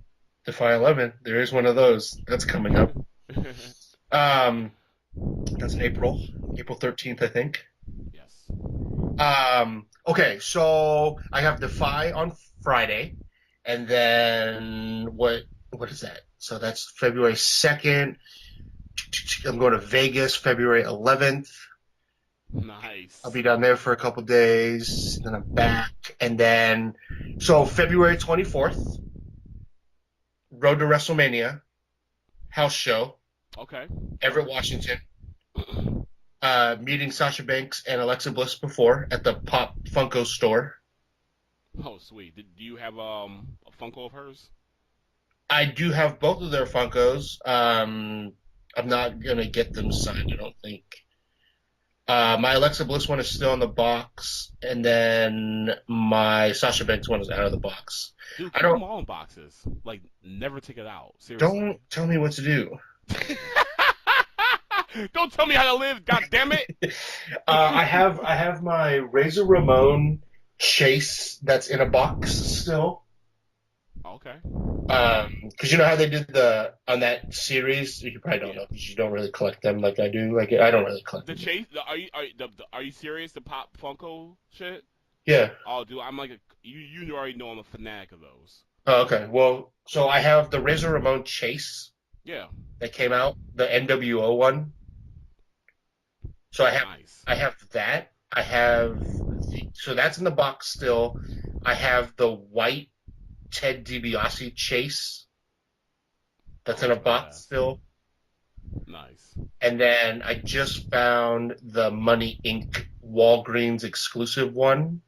Oh, nice. Okay. That's still in the box. Nice. And then my Alexa Bliss one because I don't unbox any Alexa Bliss stuff. Outside of that, the rest of them are just sitting at my desk unboxed because I don't care about them. Nice.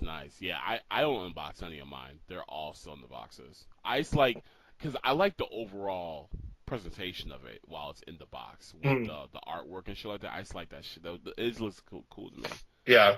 So Alexa Bliss and Sasha Banks are doing a meet and greet at the Pop Funko headquarters out here.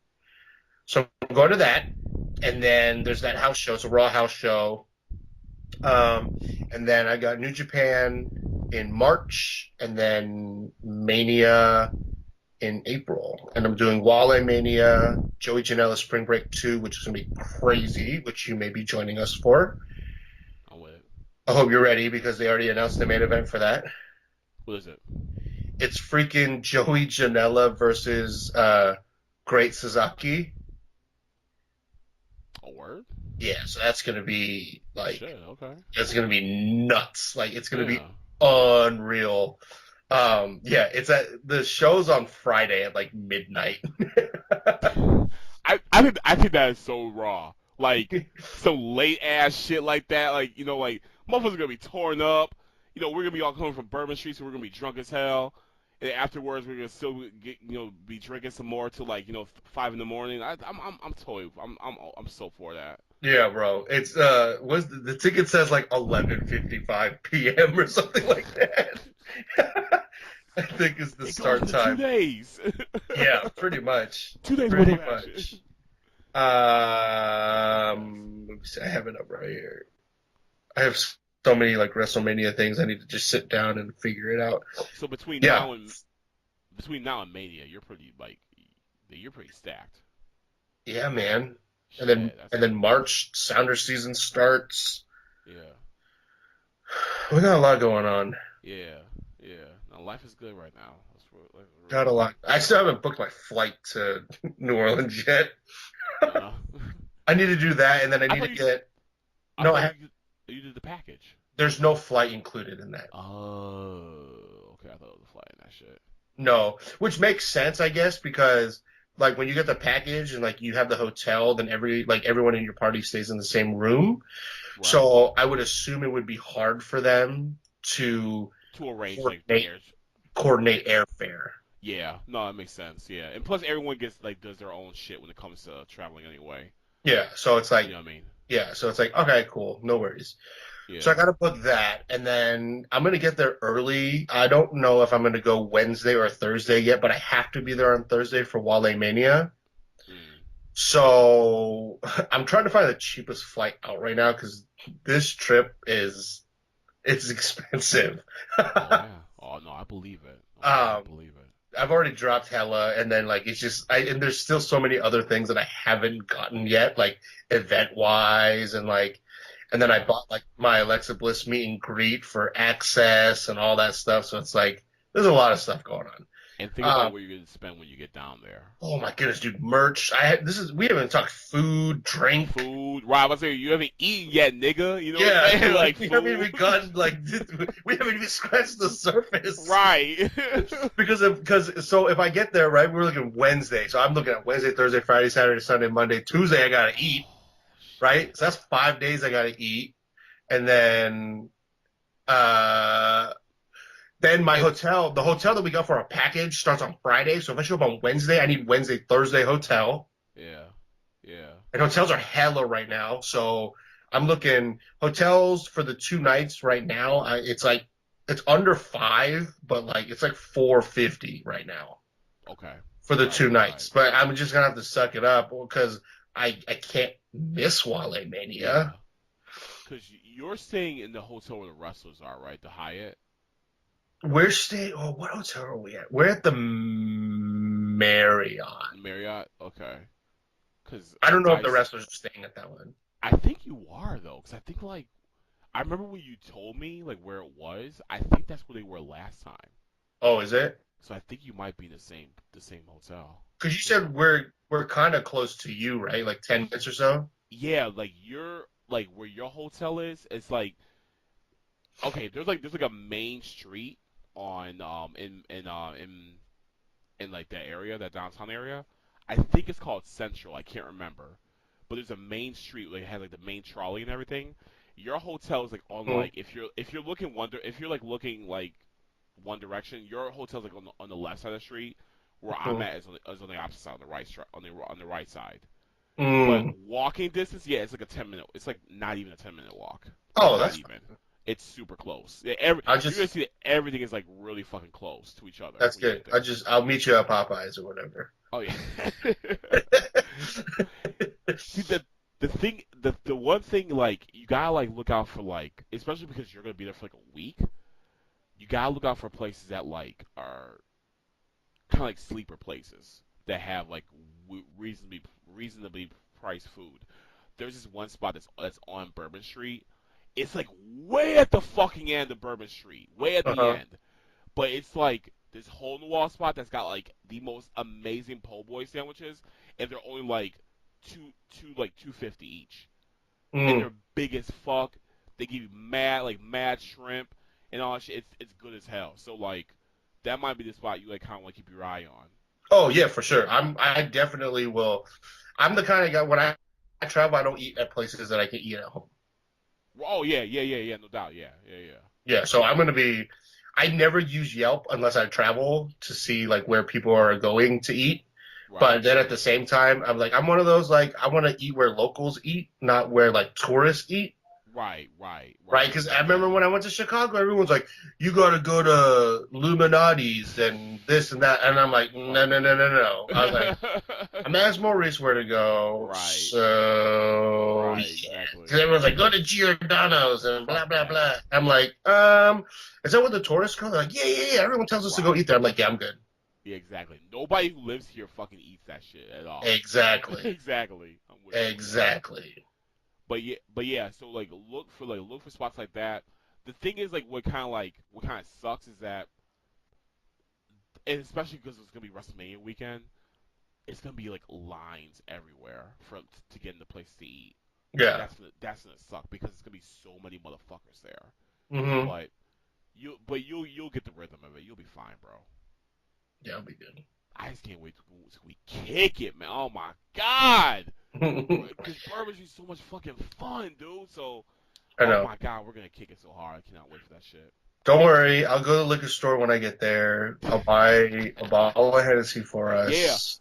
Yeah, because there's a CVS that's on that corner of Bourbon Street and that Central Street I was telling you about. There's a CVS that's right there. Oh, is there? Yeah, it's like right. It's close to your hotel, so you'll be straight. You'll be good. Cool. Yeah. Because we can walk around with drinks, right? Hell yeah, that's what's beautiful about it. Can I walk around Bourbon Street with like a bottle of Henny? You can, Ain't that crazy? Oh my goodness, this is gonna be bad. Crazy, right? This is gonna be so fucking, bad. It's fucking surreal. Like I'm like, we can really do this shit. This is fucking surreal. So. All right. Yeah. Yeah. My dad's been down there a lot. I have to ask him all the places he went to as well. Oh hell yeah. Oh yeah. So he knows it. Especially he been there a few times too. So he'll know tell you. Oh, real quick.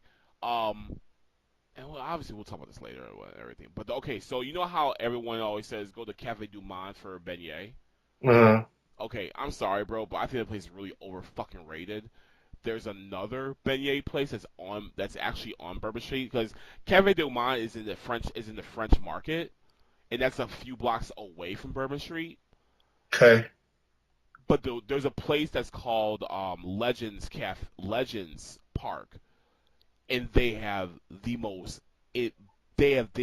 best beignets, but nobody fucks with that place. So for some reason, I don't know why, but nobody really fucks with that place. But their beignets are much better than Cafe Du Monde's. When we get there, bro, I got you. I'm gonna hook you up. All right. You're like, all right, whatever. This dude acts like he's from New Orleans. Like, I got you. No, I've been saying because I'm telling you, it's I went there one time. I went there one time back in the day, just to like. It's fun as hell, man. That place stays with you. Let me be like, hey, when you go to Chicago, like, I know, right? These places, those places are dope. I got the spots, yo. I got you. I've been there. I went there. Seattle, but we talking about Chicago here. Yeah, it's gonna be dope. It's good. It's good. Trust me. Oh man. Hey, real quick. Me and David were talking about that we kind of want to come out there. To Do it. Seattle. We kind of would come out there probably like in the fall to see the Phi show. Yeah. So we were talking about that on Sunday. That we were like, we should fly out there and like kick it for a weekend and go to like the Phi show and everything and do the damn thing. Yeah, my brother's looking at apartments right now, and he's looking at a place out in Northgate again. So we'll have another Northgate party. Oh fuck yeah! Hell yeah! Hell yeah! Oh my god! All I want when I go out there, I want to go to see the Phi wrestling, obviously, but I want another Northgate party. I want some more of that chicken. Oh my goodness! Of the cells. No. Yes, and I want to partake in some natural extracurriculars with your cousin Chris. Where we didn't go last time when you were here, we need to go to is we got to go to Dick's Burgers. To where? Dick's Burgers. We didn't get you out there last time you were here. The fire? It's our In-N-Out. Okay. And it is way better than In-N-Out. But it's actually good though, because I'm not really a fan of In-N-Out. It's good. Okay. Is it like a private owned place, or is it like franchise and shit? There's like 5 or 6 of them around here. Okay. I mean, if you co-sign for it, I trust you. This is how old school they are. They just started taking cards. Oh wow. Okay. It used to be so In-N-Out, right? They got this and that and blah blah blah whatever. At Dick's, they just started taking cards, so that's a huge thing for us now. And you cannot customize your burger. It comes the way it is. Oh, okay. So they're like really old school then. Yep. Okay, I'm with that. I ain't mad at that. They know what they're doing. They got a system. Yep, it's old school. It's all you basically you want a cheeseburger or a double, and then you want fries and a shake. That's basically what you're gonna get. Oh, see, I like spots like that, man, where they keep it simple because what they have works. Yep. I like that. I like spots like that. Do they do smash burgers? Are they smash burgers? Like style. You know what I'm talking about? They're like smaller. They're not like I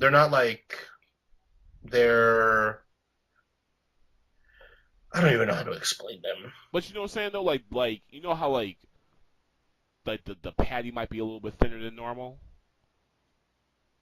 Oh, like that? Kind of like they do at Fat Burger? Yeah. No, not really. Okay. All right. I'm still with it though. I'm still with it. I'm always a sucker for a good burger, so I'm fucking there. Yeah, dude, because you're looking. I mean, a double I think is like $3 or something like that.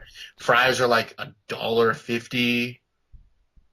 A large drink is like $1.75. Shit, we there. Yeah, bro. Are they open late? Open till 2. Oh shit, we'll go to Defy. Get Yeah, crazy, there's one right in the area too. They're open till 2, and then we go in there. and there's only one of them that you can actually sit down in. All the other ones is just like walk up. Even better. Keep that shit moving. It's kind of like Jimmy's when we went there, right? Jimmy's doesn't really have a place for you to eat at. You just walk in there, and like they got counter space if you want to eat on there. Right. Yep, that's true. You grab it and go. Yep, that's kind of what it's like. Get the fuck out. I'm with Yep. it. They give you little packets, little like you can get little plastic things of sauce. You always got to get tartar sauce with it, and that's how it tartar goes. sauce? Yes, sir. That's different. That's different. Dude, fries and tartar sauce, woo, from Dick's, unreal. Yeah. It's going down, bro. Oh hell yeah. I don't know why we didn't go there last time you were here. Oh no, we making that happen though. But Yo. no, but real talk though, we were talking about that shit on Sunday. Like we should for real do it. It'll be fun as hell. Just get away for a weekend, go to see Defy, and just kick it out there with you. Do it. You guys are always welcome out here. You know that. My man. Well, what else? We're about to hit 2 hours. This is a good one. Yeah, no, this is a really good one. I wanted to talk about the Grammys, but I'm like, I'm kind of tired of talking about the Grammys. Did you watch any of it or no? No. No, I didn't know if you like DVR'd or some shit. I don't have DVR anymore. Oh no. I'm not about that life. No, I thought that Jay was gonna get presented like one of those Lifetime Achievement Award joints, but that didn't happen. And yeah, I know. And we had that show that you talked about. Jay-Z paid off the crew and blah blah blah. And I was like, yeah, you're crazy. Wait, what? Yeah, we did a radio show where we talked about it. And you were talking about how Jay-Z's gonna win everything because he paid everyone off and all that stuff. And yeah, man, it was quite the opposite, wasn't it? Didn't Kendrick and Bruno win everything? They swept. Yeah, they swept everything, and I'm like, Jay doesn't get one award? No, because 444 I didn't even listen to, and I'm assuming it sucked. But that's the thing, it didn't suck though. You liked it, so it obviously sucks. I think the more I thought about it, I think that because 444, was it too woke for the Grammy committee? No, not that it was too woke. No, not that it was too woke, but it was too like, this is what you do, so this way you don't have to be part of the industry, but you can still succeed.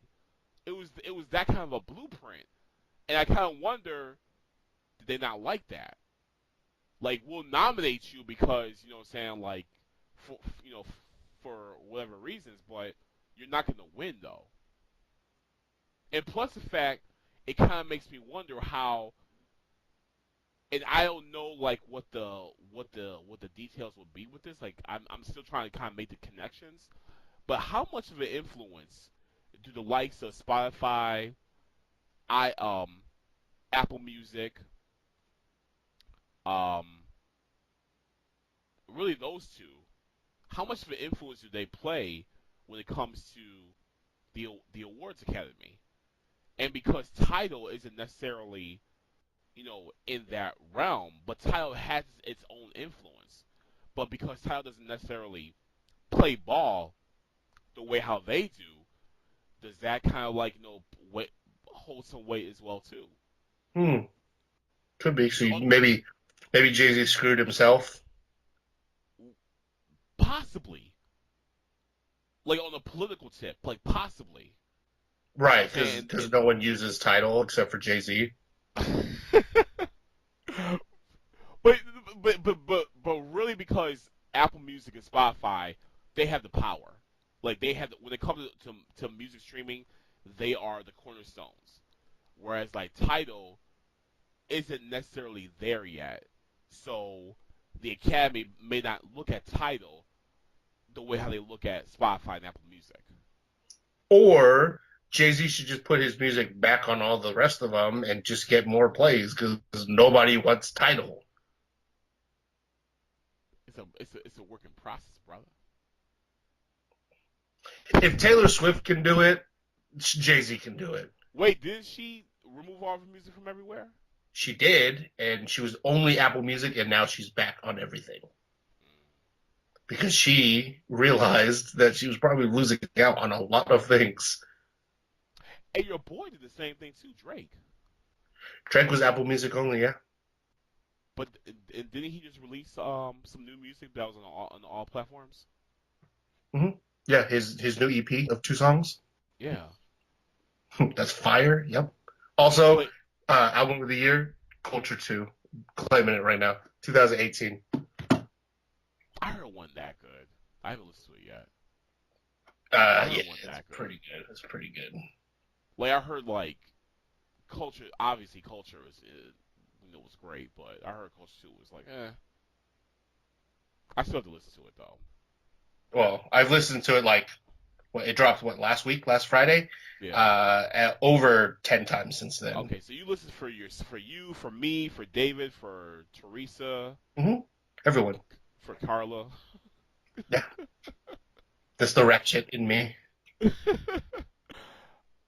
No, but what I was gonna say was that between Drake and Apple Music though, do you think that there's some like hints being dropped of a possible severing the ties? I don't know. His music shows up on Spotify. I don't care.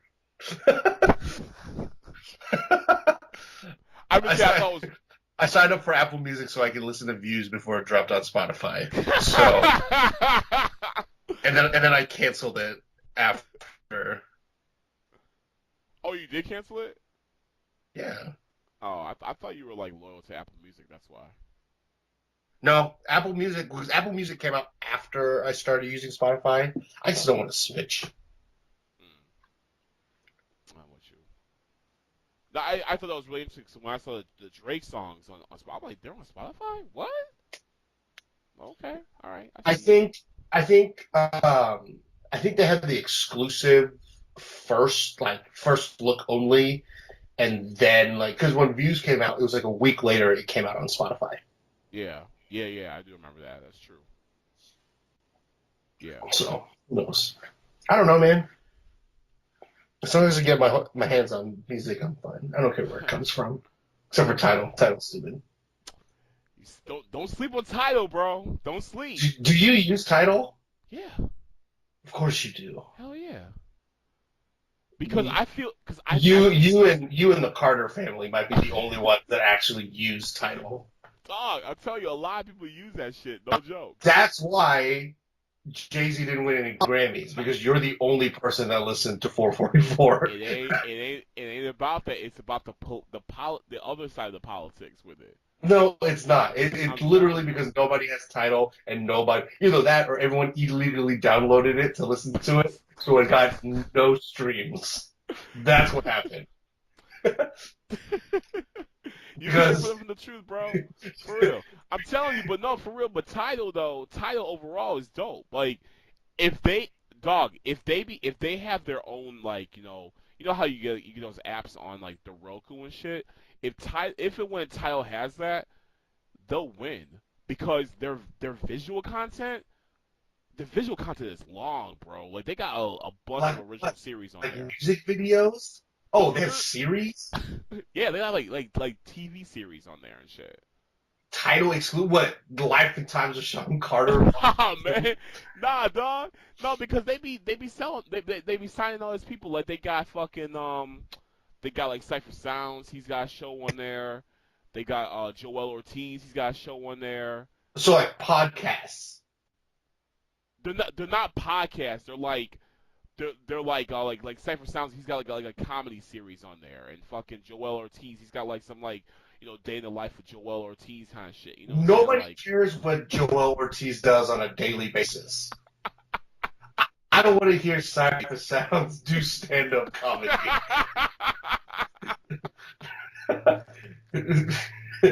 Like, what, I don't. Nobody needs that. What are you gonna tell me next? Like, Mike Will's gonna show you how he drops a track. TJ Khaled teaches you how to yell, "We the best." Like, nobody needs to watch that garbage. Do you actually watch those shows? I watched when no, you know what? When they had Money and Violence on there, I watched that because before that was only on YouTube. But then when Tidal brought it on, then I watched the second season on Tidal. So the true question is do they have things other than hip hop videos? Like, is there like a Dolly Parton, this is how to tie knots channel?